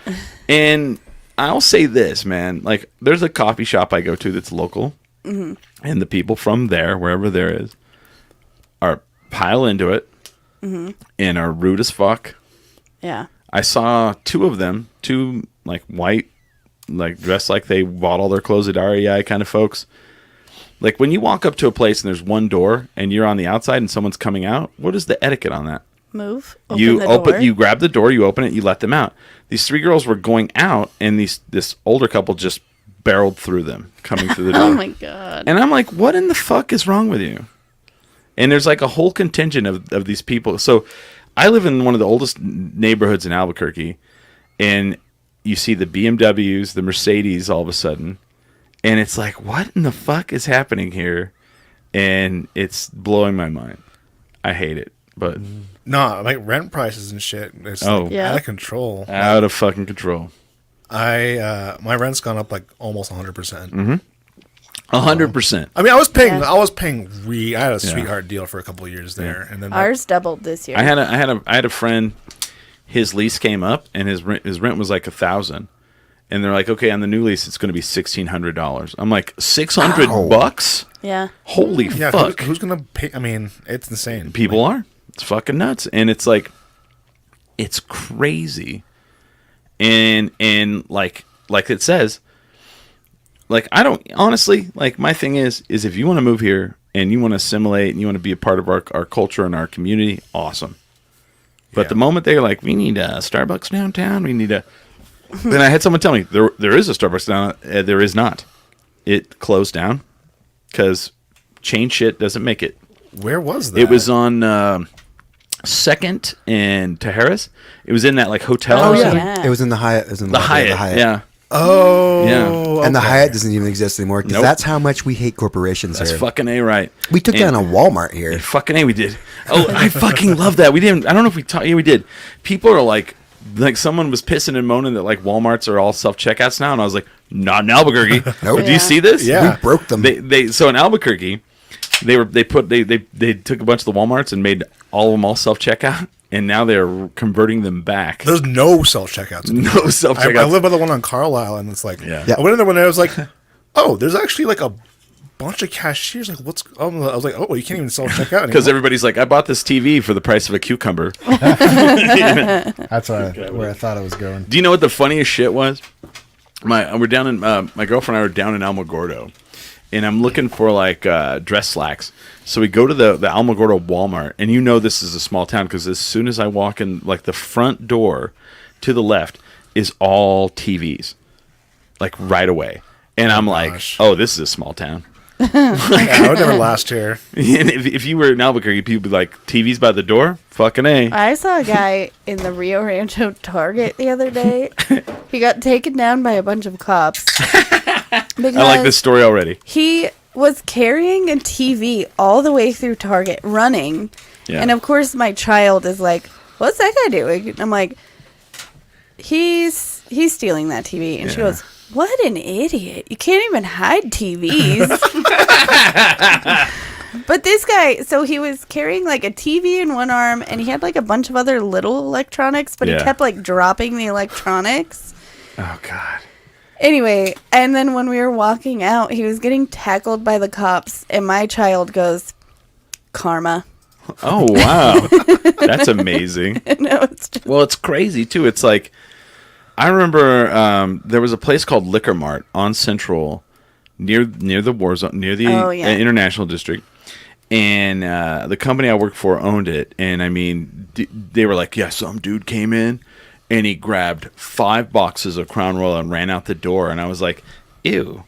He likes Crown Royal? You better taste. Ew. If you're gonna make it free, get better taste. Yeah, fucking A. And it's like, ugh. Why don't they just tackle him? Nah, I would have let him go. I'd be like, that guy's gonna pay someday. Is it still hard to steal from the bird? Oh yeah, because they think once you're at the door, like, oh, I'm safe, and then we tackle him to the ground, beat the shit out of him. And like, tell your friends, never do this again. Smiley works at a place where he gets excited. He's like the owners are really like, you know, taking care of us. I'm like, oh, really? He goes, yeah, they got us bulletproof vests. They got us those expandable asps so we can hit people with stuff. And I'm like, those are all bad signs that you work at a place that's dangerous, Smiley. I've never been hurt there. I like the bird. It's not dangerous anymore. He has a bulletproof vest. Charm to it. Then he sends me a picture. I feel safer now. Then he sends me a picture of a dude with our sticker on the bulletproof vest. Yeah, he's a fan. He's a fan of our show, dude. Some of your fans have bulletproof vests. Is that weird? Okay. It's not unreasonable. And I want to get into last night. Were you downtown last night? Yes. Okay. What happened last night? So downtown, whatever Burke Live is. Is what the fuck is... Nobody knows what that is. Yeah. I think I know. I was asking everyone. I think I know what it is. They just take pictures everywhere. I think it's the city. I think it is, and it's too. it's like this fake social media type thing that they have created. And this is all my conspiracy theory. And they're trying to make downtown more palatable for families and not us riffraff. With those fences? Did you see who was inside the fences? Us. Yeah, I right? wasn't. I was on the outside. I was on the outside. I was like, at Launchpad. Are we in a zoo? No, that's exactly what I was talking about. No, I'm in Launchpad, and I see like kids, like little kids, inside the fence. So they fenced in like. I'm sorry, they had kids in cages downtown. Well, hold on. So here's what they did. So when you're at the Launchpad, right, and you're out in that front patio. So say I'm looking out the front door of the Launchpad. The fence started at the Holocaust Museum, went out into the street. So you couldn't walk past the Launchpad on the sidewalk. It went out into the street, down to the roundabout. Then it turned, and then came back up, and it went all the way up to 6th Street. Is 6th Street? Yeah. And it curved, and there was entrances on certain places. And they did like, I think Boxing Bear had a pop-up brewery. And then it was like, for families to go, and there's like different little events inside there, and there was live music in there. I'm horrified. I'm horrified myself. Why did you need to put the fence up? Also, we live in an age now. Why would you want a bunch of people inside of a fenced-in area for no reason whatsoever? With only a couple exits. Safest trick-or-treating in all of the U.S. Well, and it was like so they could separate the bars from the families, I mean, I guess, but why? Here's my thing. If you want to do that, who gives a fuck if the kids can walk on the sidewalk next to a bar? You brought them down there. This is what's downtown. There's bars down there. You don't want the bars down there? Do something else. But I mean, also don't. But you know what I mean? Like, what was the meaning of the fence? It really weird. It really felt like we were fenced in at those music venues. I felt the opposite. I was like, man, if somebody starts blasting, I'm able to run down and get to my car. These people have to all bottleneck to an exit. Because that's the dumbest shit. It was just like it just felt badly planned. Yeah, they did have a security guard, right? Just wanding people. Yeah. But dude. Those. Okay. Yeah. We'll talk about that in a second. And there was like porta johns out there for them, and like there was like the two little ones, and then the handicap one, and like let's talk about the wanding thing. Smiley and I go to the state fair because the Dry Heat people are like, hey, we want you guys to come on stage and do a game show with me. I'm ready for the state fair. Smiley was not. Smiley had his backpack. Well, yeah, I take that everywhere. So I'm like, motherfucker. His asp. They're gonna. There's one in there. So we walk up to the metal detectors. Yeah.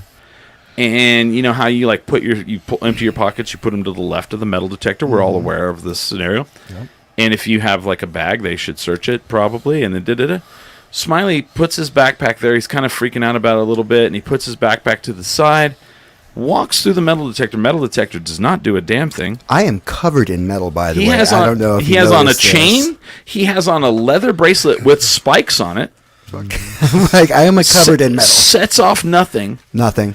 And they just grab his backpack and hand it to him. There is an asp in that. And we walk in. And, like, he's like, what the fuck? And I was like, it's called security theater, Smiley. It's not actually security, but you think it is. It's like signing a credit card receipt that who gives a fuck. No one. I had a bottle of vodka? Yeah. And it's like, it's the same thing. So, yeah, cool. They were wanding people as they went in, sure. Yeah, okay. It's like, yeah. I was sitting there last night looking at this thing, and I was like, who in the fuck's idea was this? And there was no one at whatever it was. Like, if I go through an airport, I have to, like, disrobe, basically. I'm like, God damn it. I'm going to tell you right now, as somebody who has children, if I saw that there was little cages around something, I'd be like, yeah. No, it was big. It was really big. It doesn't matter if it's caged in. They had a big blow-up cat. In the society we live in now, I'd be like, absolutely fucking But I mean, not. why? Here's my question. Why do we need to have a family Halloween thing? We don't. Downtown Albuquerque. There's Uptown. Put it in Nob Hill. Nob Hill. There's Nob Hill for sure. There's a trunk or treat at the cemetery in Rio Rancho. There's the zoo. Don't you think they have a couple 100 feet of partitions that aren't chain link fences? Yeah. So it's the same. Anything else. Yeah. But also, like, if you do decide to do it, why do you need to chain link the whole thing in? That's weird. I don't like it. We don't want the kids to be able to walk into a bar. Oh, all right. Well. It's like, it's not like they couldn't see the bar. Oh yeah, no, they could and go, Mom, why does that woman not have a lot of clothes on? Well, I mean, if you're that worried about your kids seeing somebody without a lot of clothes on, or drinking, or being in a punk band or whatever, Steve Island out there, Steve Islanding, whatever. If you're so concerned about that, why do you take them anywhere? Yeah. But I mean, I didn't get it. I was like, why is this like completely blocked off? Because it was clear, because it started at the Holocaust Museum, blocked off launch pad. That's so weird. Inside Out, El Rey, went all the way down, and then turned at the roundabout and then came back. Yeah. Weird. A friend of mine played at that. I saw him on the bill. Oh, really? Yeah.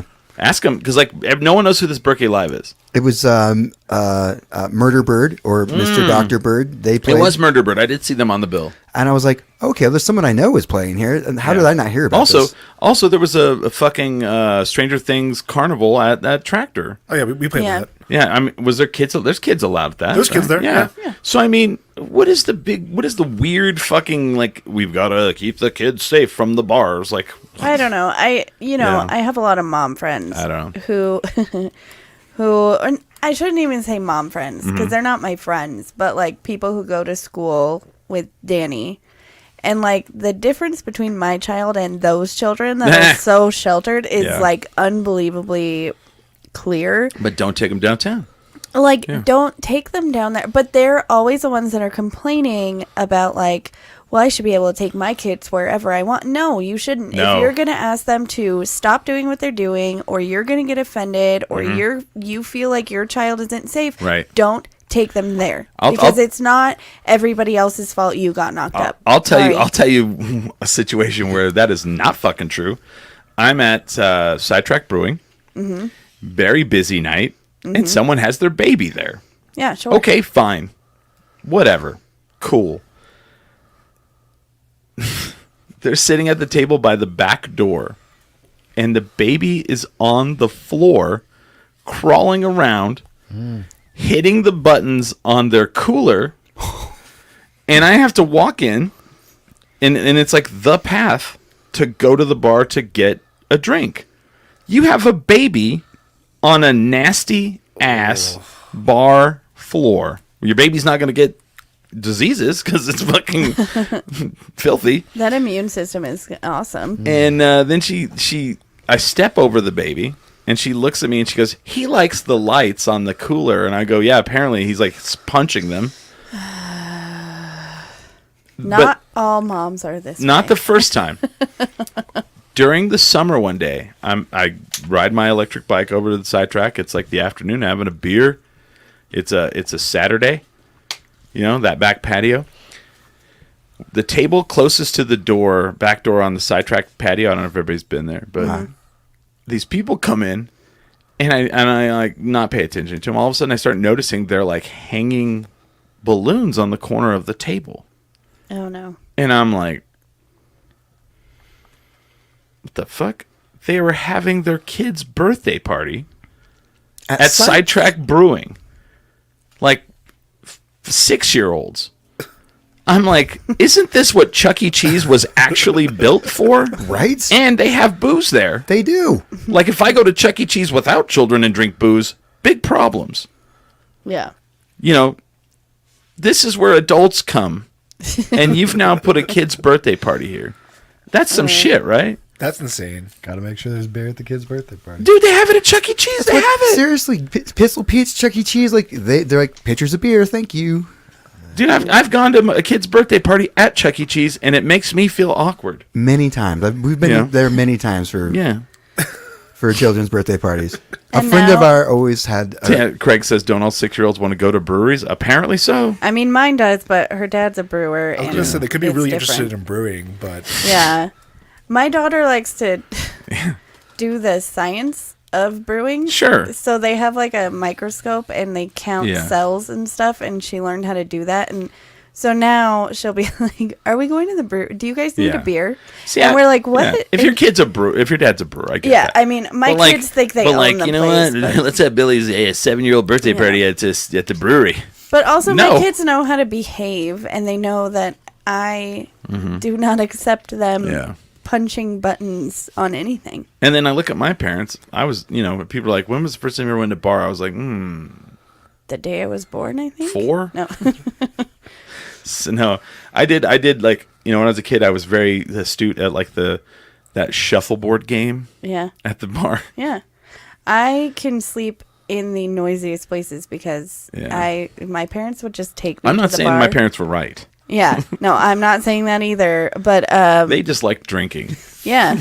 My parents would bring me a blanket and they would just keep me there till 2 a.m. and I would sleep. So now I find it comforting to sleep in loud places. I'm glad I wasn't the only one that was like, what is this fucking Berkeley Live? And I think it's like the let's act cool and hip city bullshit. Yeah. It's got to be, right? That's weird.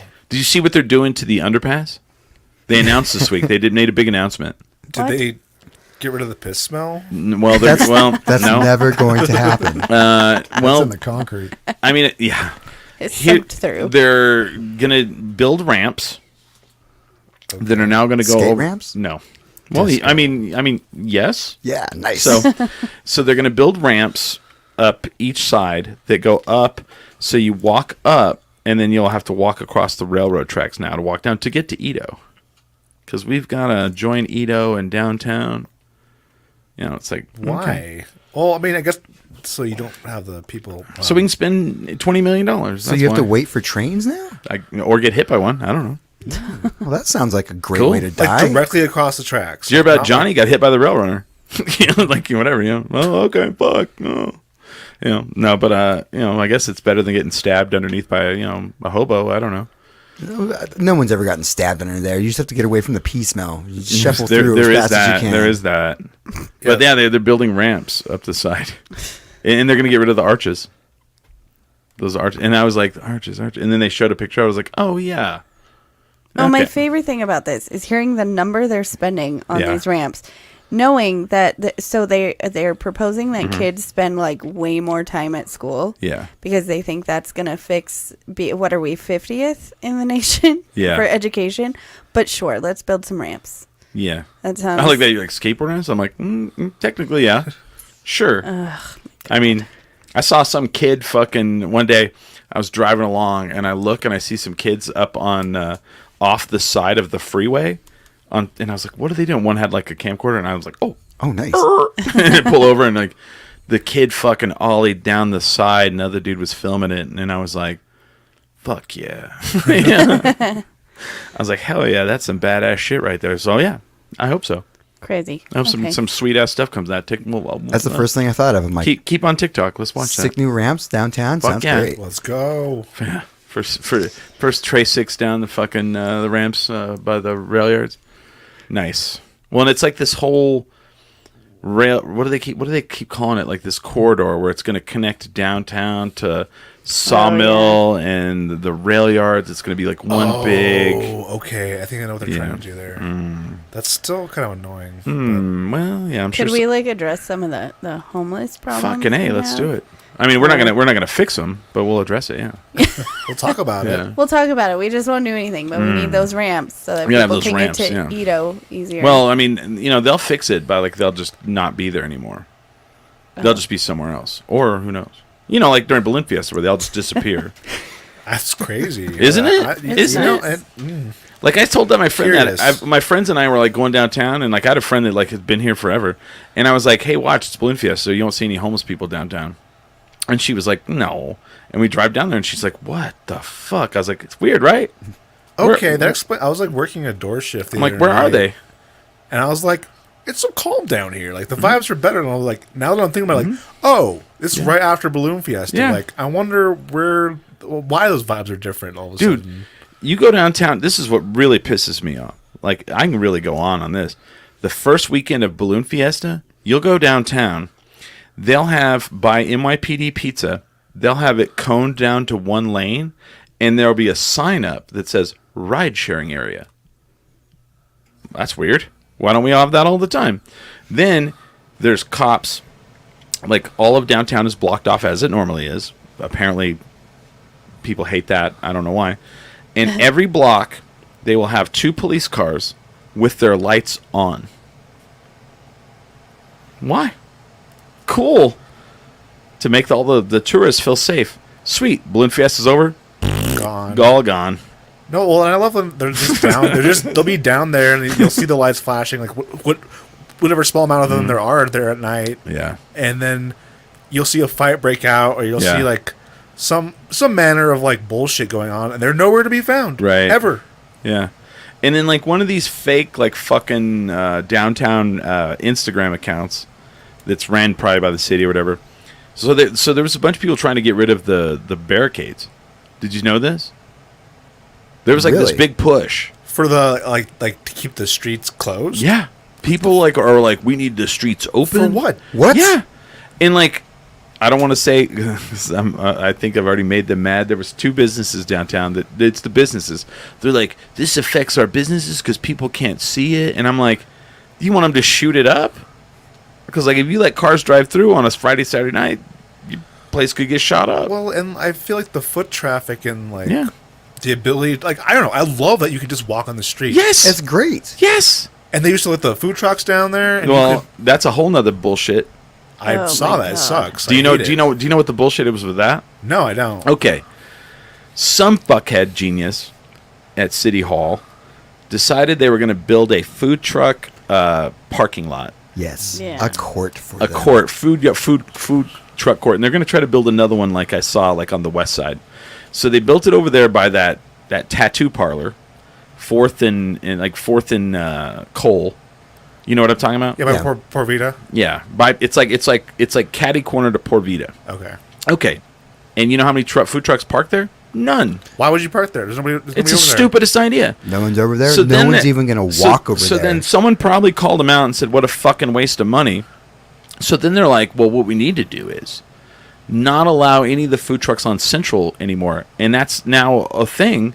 Damn. You're not allowed to park your food truck on Central. Instead, you're going to park your food truck on 4th and Cole.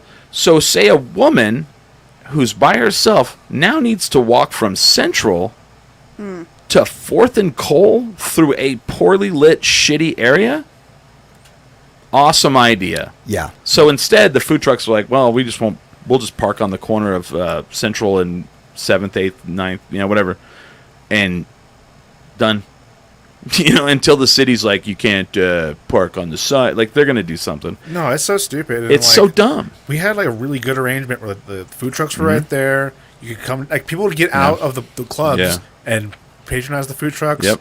They'd get some food in their bellies, and they wouldn't be fighting as much. We used to have like this amazing food truck scene where not every food truck was a taco truck, unlike now. Like you would have a barbecue. Oh yeah, pizza. It was insane. It was like the variety was amazing. And you know who fucked that up? I do. It was Sister Bar. Yep. And that motherfucker that's not there anymore. Last call. I saw the YouTube video where that motherfucker was in front of City Hall talking about how the food trucks were just dumping grease on the street and they were like causing problems, and that's bullshit. And that's bullshit. And now he's gone. Yeah, he's not even there anymore. And Sister for a long time didn't even have a kitchen. And I mean, I like Sister Bar and I like the food there, but like the food trucks weren't affecting that. No. And now like I don't even like. I saw the supper truck just driving the day. I was like, damn, I miss fucking like the amount of food trucks we had. I don't even know where they are. I mean, a bunch of them went brick and mortar, like Subak or Rustic. Rustic. The Papusa truck. Yeah.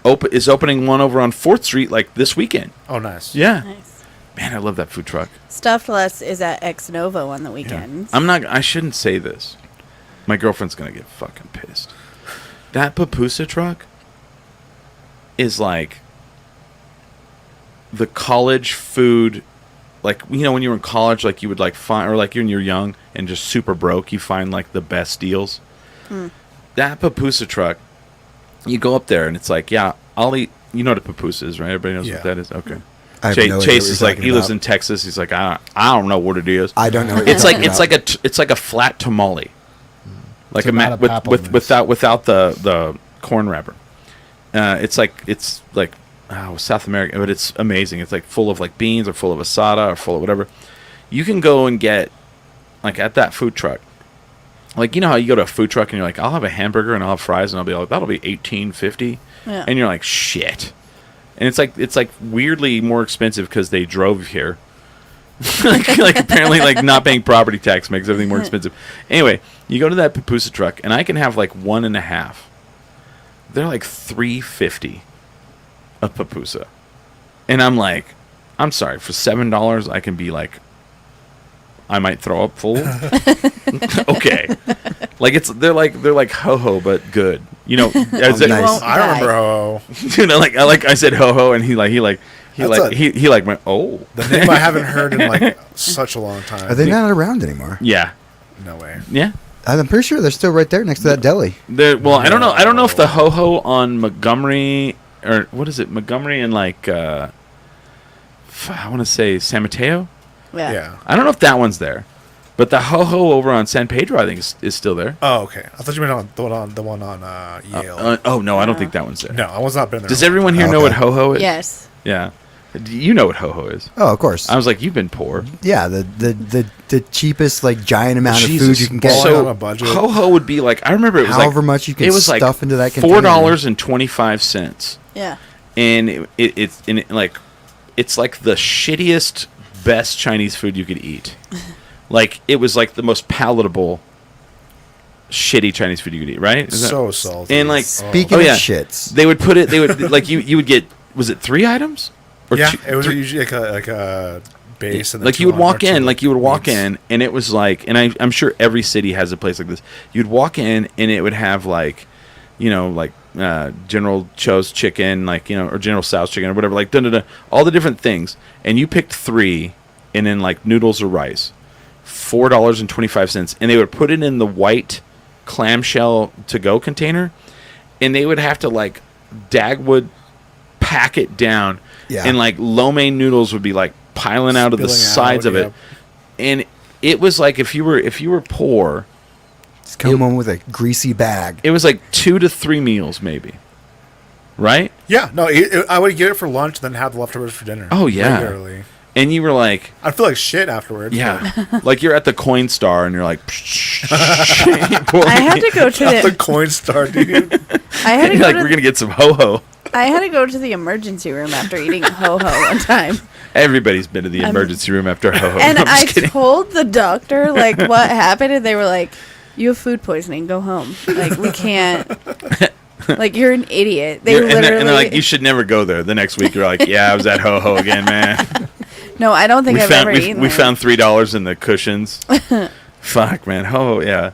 But like this pupusa truck is like but like good. Why would you say this on the show? I know. My girlfriend is idiot. She's gonna stab me. I'm gonna stab you. Yeah. I'm wondering if they're brick and mortar, they're gonna be more expensive. But like, we go up there and I was like, $3.50? What are they this big? No. like it's almost like they don't know what food cost is. They're just like, oh, wow, $3.50? That's what people will pay, right? Like I was like, $3.50? Like $3.50 is a side item at places now, and it's like, right? Yeah. You know, Girl, thank you for my mashed potatoes. Yeah, right. Not a dinner. Thank you for the garnish for my food. It's crazy to me. I don't know. Anyway, they're fencing us in. I wasn't fenced in. Night of Living cover bands. All right. So Tenacious D last night, right? Yeah. I want to know if you agree. I'm talking to Zach on this. So one thing like I talked about when we did the announcement, right? I was like, for me, it can be like you're in front of an audience because of such a varied amount of bands that may or may not have ever seen you before. So if you get up there and you light it up, it can be like one of those moments where literally like people are like, oh wow, that was I don't like In Excess, but damn, those guys fucking killed it. And if I see they're playing somewhere, I'm gonna go check them out. Yeah. And I'll tell you, and I told this like to Youngsville last night. So Youngsville they're the guys who did our theme song. That's our theme song. So they were around 7 years ago. Yeah, at least. Okay. So they like, so what happened was they were like around. It was Carlos the Tall was the name of the band, and then they changed their name to Youngsville. And then Carlos moved to Austin to try to make it. And then, decided to move back. He had a lady here. They decided to move back. But it's one of those things where like everyone knew who they were. Now no one knows who they are. Yeah, it happens fast. Yeah, it happens very quickly. So last night they got up there and they shredded a Tenacious D. We get off stage and I was like, man, that was great. And they were like, yeah. And I was like, that was a flag planting moment. And they were like, what do you mean? And I was like, you guys got up there in front of a bunch of people who don't know who you are. And now they're like, fuck, I should go see Youngsville. And they were like, oh, we didn't think about it like that. I'm like, what? You should. It's a marketing opportunity. Absolutely. It's like the biggest one of the year. And too many people shit the bed and don't look at it that way. And I'll tell you, and I made an example for them. And I said, let me explain it to you. I didn't know who Blue Jay and the Pigeons were until they did the B-52s a couple weeks ago. Oh, and nice. I don't even fucking like the B-52s that much. Like they're fine. Those motherfuckers got up on stage, 3 wardrobe changes. They had somebody dressed like an astronaut. They had somebody dressed like a rocket. They had props, like they had a planet and like around the world. They go full send. They're very into their They went full set. And I was like, wow. And then nailed it. And nailed the music, nailed everything. And I told Youngsville, I said, let me tell you, if I see on Facebook Blue Jay and the Pigeons or somewhere and I have nothing else to do, I'm going to be like, oh, I'm going to go see what those dudes do, like what they do normally. Shit. That's how, like, I find, like local bands, Night Living cover bands is how, like, I'll branch out from the normal shows I go to. And I'm like, how do people not see this? And yeah, it's how you find new music. Yeah, and like you get it. There's a lot of people who don't understand that it's a business. Yeah, which is weird to me because it's like, yeah, I mean, you're trying to make money, right? Like you're not trying to do this for like, more than just a little bit of attention. You want to quit let's be honest. You want to quit your day job. Yeah, we all dream about that. Yeah, and to do that, you have to conduct business and That's why I'm really picky about who I play with now because of that kind of stuff. Yeah, like I won't play with people who don't know what they're doing, who don't take it seriously. Rather, I'll play with people who various skill levels, but you got to be in the game. Like, you have to have your head in the game because otherwise, what are we doing? And like when someone's like, I can't believe such and such canceled, I'm fine with that. If you guys don't have it all together and it's going to be a fucking shit show, don't come. Yeah, I'm good with it. Well, and people get hurt, people get sick, people's I had a friend who was like, we were gonna do Tool, but I had a divorce. I got to attend to my divorce. Oh wow, yeah. And I'm like, yeah, man, I get it. Like, there's no reason you should half-ass it just for the sake of doing it. Right. And it's crazy to me because some people and it's fine. Like I'm not fully the dressing up. I love it if you do it. By the way, I think I didn't see their set, and I can't remember who it was, but I saw a picture of them. Whoever did Marilyn Manson, maybe you know? I don't. Okay, whoever did that wins best costume, in my opinion, of Night Living cover bands. Jesus Christ, if someone could find it, because I only saw it on Instagram, they look like every member of Marilyn Manson. The titty costume? They did except for whoever lead singer. I mean, he dressed up like him, but of course everyone knows what he looks like. But if Marilyn Manson walked into that like everyone else and stood in the middle, I would be like, oh, that's the band.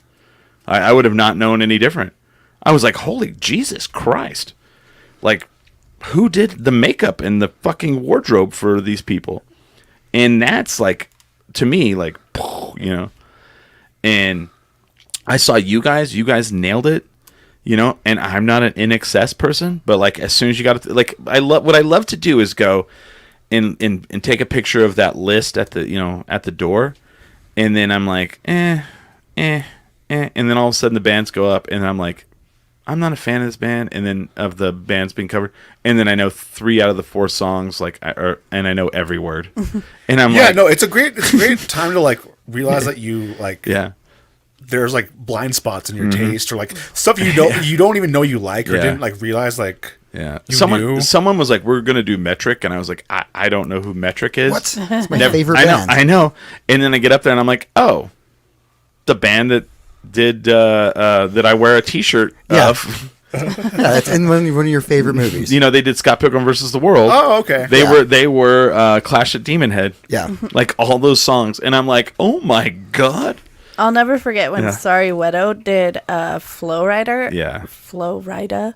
a few years ago. Yeah. I had no idea. I'm such a big fan. I knew every single word. And they did Britney Spears the other night. I know, I saw that. Ray was he was in full costume, of course. They all were. They were all different Britneys, which I thought was great. And as a secret Britney fan, I very much appreciated. And there were fans that showed up as Britney Spears. Yes. Oh, there was a dude that was the schoolgirl Britney Spears. That was She's got some iconic fits. Yeah. She does. And like that, I mean, I'm here for all this.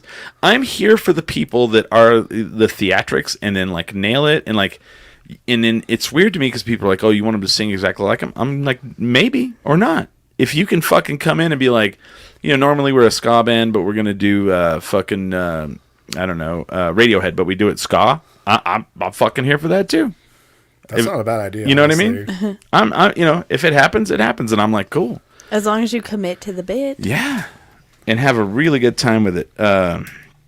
Little Bobby Tucker, another one that committed to the bit. They did Flaming Lips. I saw that. That was insane. That was so fun. But also another band that used to be around, and everyone knew who they were, and now no one knows who they are except for they came out blasting. Now them cover bands, Shoulder Voices. Ryan Shirota on Cajon, and that's an inside joke. Someone said Scotty O'Head. That's amazing. And here's what's crazy to me. There are bands that have come in and done Night Living cover bands, and then that became their identity. Albuquerque. Yeah. Yeah. They did ABBA, and now that's what they do. Yeah, I mean, like they're really good though. Yeah. My Blink-182 cover band, like we just did it for fun that one year. Yeah. Like, we've done like 3 or 4 shows after that, and like that's one of my best paying gigs. Like whenever I can get it together, like it's right because people, if you can do it even like remotely well, people want to go experience those things and like going to go see. Like I just bought Blink tickets. It was $700 Are you how many? For four tickets. Yeah. Okay. Still, like it's that's fucked up. Like, that's a lot. It's the most expensive concert I've paid for in probably concert ever. tickets have gotten out of hand. Man. They have. Not even dude. You know what's worse is like fucking like. Oh, don't even get me Jerry started. Seinfeld. Oh my god. The cheapest Jerry Seinfeld tickets were $191. What the fuck? But you can see Mark Maron for $45. Right. Please buy all the tickets to that because Trip Stelnicki, local comedian, is opening for him. So and it's $45 fucking dollars to see legendary Mark Maron. Here's how you know Albuquerque has changed. Because 5 years ago, Jerry Seinfeld comes and charges $191 for the cheap seats. They're canceling that show because no one's going. No one would go. Yeah. So I don't know what rich people now live here that can afford, because like the front ones are like $400 and something. Yeah. No. And all the offense to Jerry Seinfeld, but I don't think he's that funny. And he doesn't need that money. And he recycles his bits. He like doesn't even write new material. Yeah. And he's worth like $900 and something million. He doesn't need that money. No. I mean, he had that comedians in cars with coffee or whatever. Yeah. If you're bringing the other comedians, maybe I'll pay that. Sorry, I'm really bitter about it. No, that's salty. That's some salty shit, man. I am mad. No, that shit sucks. And Mark Maron, I would pay $100 to see Mark Maron. Yeah. Easy. And I mean, even David Cross was like 90, I think. I would pay that too. David Cross is awesome, though. He's a legend. Yeah. So I love like looking at your Facebook. I don't do a lot of Twitter or X or whatever the fuck it's called now. But like X now, yes. But like you kind of throw out some salty like curmudgeon stuff. Like, is that like to troll or is that to like really do? Both. I mean, sometimes I'm just like being a snarky shithead. Yeah. Sometimes it's like because you're like, is Rock dead? Oh yeah. Well, I mean, but is it? No, I think it's being reinvented, and I'm trying to spur those conversations. And honestly, I'm just trying to like bait people into like telling me bands that they like and stuff like that. But honestly, like the reason I'm so combative is just that like. And like I love this one. Nobody talks about the band Sponge. Second concert I ever went to. Sick. I love Sponge. Second concert I ever went to was. It was called the Roar Fest. It was in Amarillo, Texas, where you live. I don't remember. Was that maybe the college, I think, there? And it was the Nixons, Sponge, Puzzle Gut. Why? What is Puzzle Gut? I don't know. But I just remember. And then Bloodhound Gang. Okay. There was 2 stages. I'm trying to remember who else was on the main stage. Anyway, on the side second stage, me and 3 other people watched Seven Dust. Oh, sick. On a 2-foot-high stage, and I stood right next to the lead singer. One time I saw Kings of Leon at Lollapalooza. Yeah. And it was like the 3rd or 4th stage, like down the row. Yeah. And there was like 5 people there. We stayed for like 2 songs. We like pieced out. And like they went on to probably be like the biggest band of that whole bill. Wow. Because it was like Incubus, Queens of the Stone Age. Yeah. Who's the big one? Jane's Addiction. And I think Kings of Leon was probably bigger than all those bands at this point. Right. I saw Coheed and Cambria when they were just like these weirdo nerds. Mm-hmm. I mean, they're still weirdo nerds. They have comic books and stuff, and I'm a weirdo nerd that loves them. But I saw them play some, I don't know if it was like Edge Fest or something. Right. And they were thanking people for shaking their hands. Wow. Like if you went and like wanted one of their, I think it was like I still have it. I think it was like just a sample of their music or something, like an EP or something. Yeah.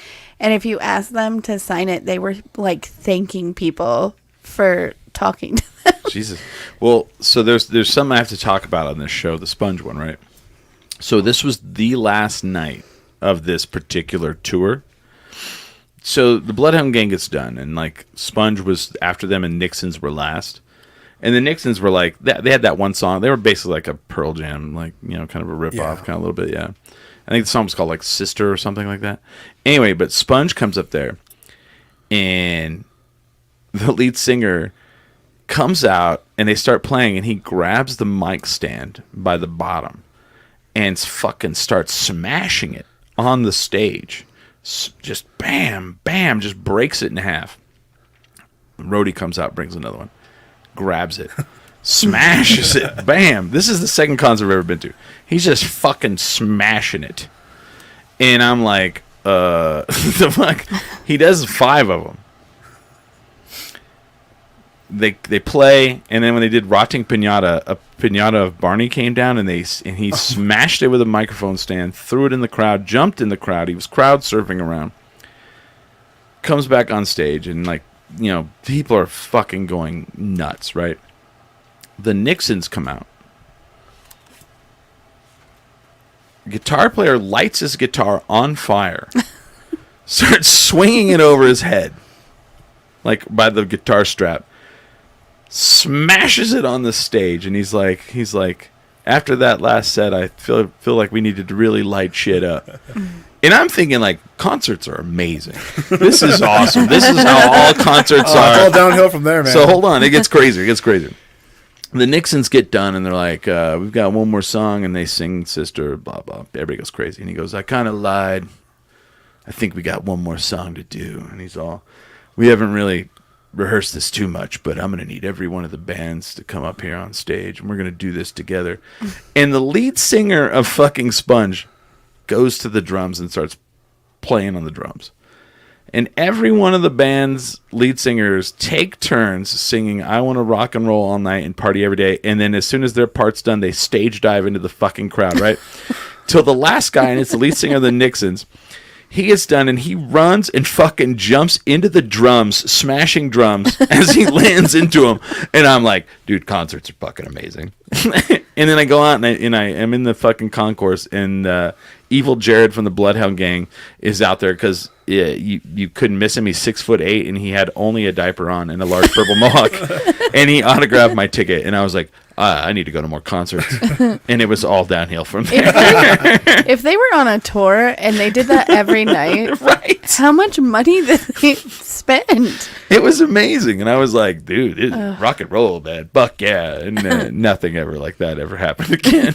Well, there was a time that guy played his drums on fire. The kaiju. Oh, he knew exactly. God. He knew those dudes are it's a fucking fire hazard. I was talking about those guys last night. Nuts. If you live in a major city and Daikaiju comes to your town, go. You need to go and get your fucking camera ready. You will film just so much. I mean, yeah. Even if you don't in the music, the show is. Did you see them at Launchpad? No, I've seen them. Okay, I never saw them at Launchpad. I saw them at Inside Out. Okay. And then at Monolith on the Mesa. Oh. Wow. At Monolith on the Mesa, they lit their van on fire. So they had their tour van inside the compound at Taos Mesa Like Brewing. on purpose? I'm sorry. I just want to clarify. I have a video of it. They're all standing on the top, and they spray lighter fluid across the top while they're playing, and they light it on fire. So there's a line of fire in front of them. Oh my God. The drummer crowd surfs while playing his drums. Did they I've do seen that? Yeah. Yeah. They just like the bass drum stays on the ground and the guitar player or the lead there's no lead singer. The bass player or somebody does the kick drum for him. But his like hi-hat and his like and everybody else holds him up. Yeah, they hold their cymbals up and everything, and he fucking is on a chair that everyone is holding, and he's standing on the chair while they're holding it. And he has to have fallen at some point. Oh, of course. For sure. Guaranteed. And he did that at Monolith, but then they got up on the van and lit it on fire. Oh my God. The mom in me gets anxiety for them. Oh, my favorite part too is like Monolith the Mesa, like the Taos Mesa Brewing, they had caught on fire like a couple years ago. So they haven't rebuilt the brewery yet. So like the inside's all burned out. So they had, or they may have now, but like at that time they were like serving outside. Yeah. So I run up and I'm like getting a beer, and I'm like, I need to get a beer before they start lighting things on fire. And the lady goes, right? And I go, no. They're going to light their stuff on fire. And she goes, really? And they go, oh yeah. I said, like their guitars, like their drums. Kind of their thing. And then they light their band on fire, and I come back and she goes, you were not kidding. And I was like, no, I was not. And I have like a Daikaiju shirt and a mask that I bought. I need to bring that out. Hard not to be a fan. Dude, yeah. And like, I'm one of those people, I don't like instrumental bands, and I will go see Daikaiju every time they come to town. Well, I mean, they light shit on fire. Is that really instrumental, or is that like... Well, they're also amazing. They are amazing. Yeah, but... like their music, they're like melodic surf rock, I guess. They're very technical for what they are. I mean, they're just amazing people all around. They're very dedicated. They're not good for insurance. No. No. Really bad. All right. I think we've rolled this. Man, that was a good show. I've had a good time, man. Yeah, it's fun. Yeah, we'll have to have Zach back on, and then in Chase. I mean, Jesus, shut up, bro. I know.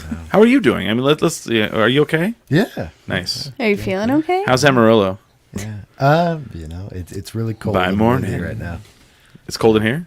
No, it's cold and windy in Amarillo. It's always windy. Yeah, I grew up near there. Yeah.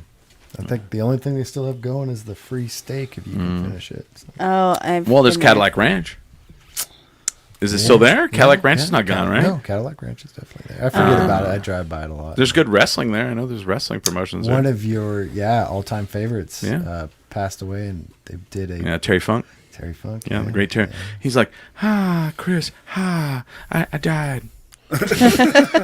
I got chased by an ostrich in Amarillo. I don't mind it. Nice. Amarillo's a much more exciting town than Lubbock. Yes. Lubbock was voted like one of the most boring cities in the United States. And they have the university there. Who does? Lubbock? Yeah. Well, they have Texas Tech. You guys have West Texas A&M. The Red Raiders. Yeah, the Red Raiders. But you have West Texas A&M, the Buffaloes. We do. I don't know that it's really a... Canyon's not a college town. It's very mellow. Yeah. Yeah, it's a very mellow campus. Okay. Yeah. Well, it's good to see you. Yeah. Welcome back. Chase is now part. No, I'm just kidding. It's good to see you. Thanks, Zach, for being on the show. Yeah, thanks for having me. Right? Yeah. Zach's like, someone needs to put me on their podcast already. It's been so long. Yeah. Why? Well, you know who never gets on podcasts? Me. No one ever asked me to do their podcast. That's bullshit. Isn't it weird? You gotta advocate for yourself. Nah. You gotta make a snarky shit post. No. I'll be all, you pieces of shit. Chris, do you want to come on my other podcast? The mom one? The mom cast. I'll be all, so what's up? What's up, ladies? You're like, don't take your children in public, you motherfuckers. I'll be all, and then someone will be like, I'm a mom. I'm all, do you put your kid on a dirty bar floor? What's wrong with you? I'm the only one. Are you stupid? I think I'm the only one on the momcast that goes to bars. So that's good. I'll be all, hey, what's up? You look like you shop at Target. And they'll be all, what? I'll be all, what? I shop at Target. Target rules. We do like Target. I do love Target. Before we go, can I mention something? Yeah, go for it. That's kind of important. Oh, for sure. If we miss something, go for it. So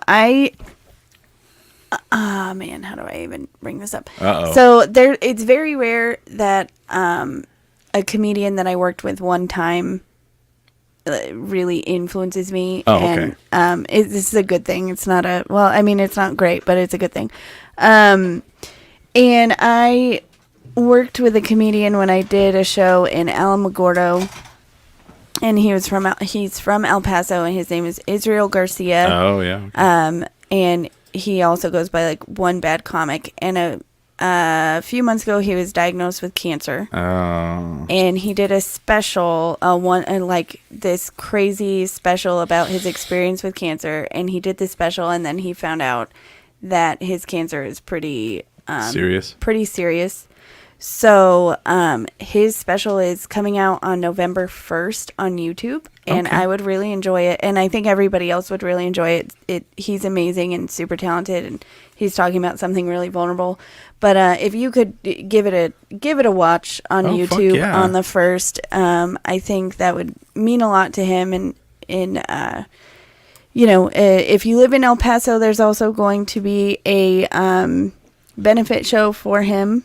I believe in El Paso. Is it in El Paso? Yeah. And that's going to be on November 4th, and I'll share everything on all my social medias for that. But, please check it out. Also give him a follow. He's amazing, and I just, my heart goes out to him. Because, obviously, I did comedy through cancer, so I know how difficult that is. And just give it a watch. Fucking A. And we almost forgot. I mean, Zach's never been on this show before. And I don't want to hear it from the people, but we're going to do a shot of Malort. Yay. Hooray. And it's also the end of Night 11 cover band. So, here's to one more successful year. Thank you, Barney. Thank you, Launchpad. And I want to hear what Zach says. That's spicy. Spicy. Okay. Ooh. I've never had that before. No? No. Well, it's like you can't buy it in New Mexico. So it's like a Chicago thing, a Western thing. Yeah, it's a Chicago thing. I've heard about it, but it's the Chicago way. Don't chase it. Don't chase it. It makes it worse. I wouldn't do that. Oh, wow. It's oily. So it'll spread it. It makes it worse, and then you get different florals. Yeah. And interesting. Yeah. Well, it's not. I could deal with it. Yeah. Some people. It's weird. It's like cilantro. Some people are like, okay. Yeah, I get it. And then some people are like, I don't ever want you to talk to me again. Oh man, you gave me that nasty shit. When I was pregnant, and we were still doing the show virtually, and these two would talk about Malort or whatever, and just hearing the word would make me so sick. Oh my gosh. It hits some people wrong, man. It like a lot of people. It's still I've never gotten. It hits him wrong. I'm used to it. I have like a total immunity. It doesn't bother me at all. And like I gave it to a friend, and she's like, "Don't ever bring that to my house ever again." It tastes like hot rubber bands and bile. All right, bile. It's like every single time, it's like someone else threw it in my mouth. Did you want to talk about the? Oh yeah. Before we leave, this is the craziest thing that has ever happened to me because of this show. I don't even know how to go about this. I promise, I want to preface this. I'm not like trying to brag, but also like I'm slightly bragging. I have a friend who she watches the show. Are these those Sonic the Hedgehog boots? No, I don't know. I'm just kidding. Those Astro Boy shoes that are all over the internet. So I'm kidding. She messages me from time to time. Her name is Diana. Uh-huh. She's not real big on social media. Oh, okay. And she sometimes will be like, "Hey, I have a thing for you," and most of the time it's like baked goods or like candy or whatever. And she listens to the podcast. She listens to the podcast every week for the last at least 2 years. Wow. I know of. Big shout out. She listens to the show while she's at work. Oh, bad idea. Or a good idea. But anyway, she sent me a message today, and she was like, "Hey, if you're going to be out and about, can you meet me? I have something for you." And I thought it was going to be candy. She bought me 2 fucking pairs of shoes. That shit don't happen to me. Yeah. And I love shoes. So, and I don't think she even knows, like, I'm super poor and, like, really needed shoes. Yeah. So, but she bought me these Uggs, which are not necessarily my style, but she explained to me that these are like my Liverpool Uggs. Are they like rain boots? They're kind of like rain boots, and then they're super comfy. I tried them on. Give me this. Those look sick. Ugg is always comfortable. I don't like Ugg boots. What the fuck? They make men's boots now. Here they're comfortable. No, but like these, I love. I like them. They're cool, right? And like they're like furry inside. Yeah. And no, like, they're great. But will they? And you don't have to break them in. They're rubber, right? Yeah. I would fuck with those. Yeah, and right. And then like you got these Adidas. And then she got me some high top Adidas. Those look which sick. Are not necessarily what I would like by myself. I'm just saying this, but they're dope. Craig Buchanan's never bought me fucking Adidas, that's for sure. Step it up, Craig. And he listens to this show every week. No, and I don't know what possessed this woman to do this, but it was the sweetest thing that has ever happened. As a matter of fact, I called Chris on the way here. I was like, "What the fuck, dude?" But I told Hamster about it, and he was like, "So you're gonna meet a lady to just give you stuff?" Mm-hmm. And I was like, "Yeah." And he was like, "We give and from your ear holes." Yeah. So anyway, thank you, Diana. Yeah. I appreciate it. I love them. Do you want to know the? So I did the Tenacious D intro last night, and I had a lot of source material to choose from. If you've never seen the Tenacious D TV show on HBO, but one of the ones I did not do was this next band asked me to read this. The gods foretold of a band that would come. And they have come again in your ear, pussies. I used to tell, and I got it from that show, but what is that band this is embarrassing. I love them very much, but they sound just like Metallica. They're so good. Locally? Locally. They're a local band. If Kurt Fletcher is listening, he's going to be like, "You're an idiot." I don't know a local band smells like Metallica. They sound... They don't cover them. They just... They're so good, though. Oh. Anyway, I used to tell them that they gave me an orgasm in my ear pussy. Yeah. And, oh, man... I used to get so many people are like, "You're disgusting. That guy's married," because the lead singer is married, very married. And I was like, "Have you never seen Tenacious D?" Yeah. Oh, that. I actually found the entire collection of Tenacious D at Savers yesterday for $5. Well, then you'll see. I will apparently see.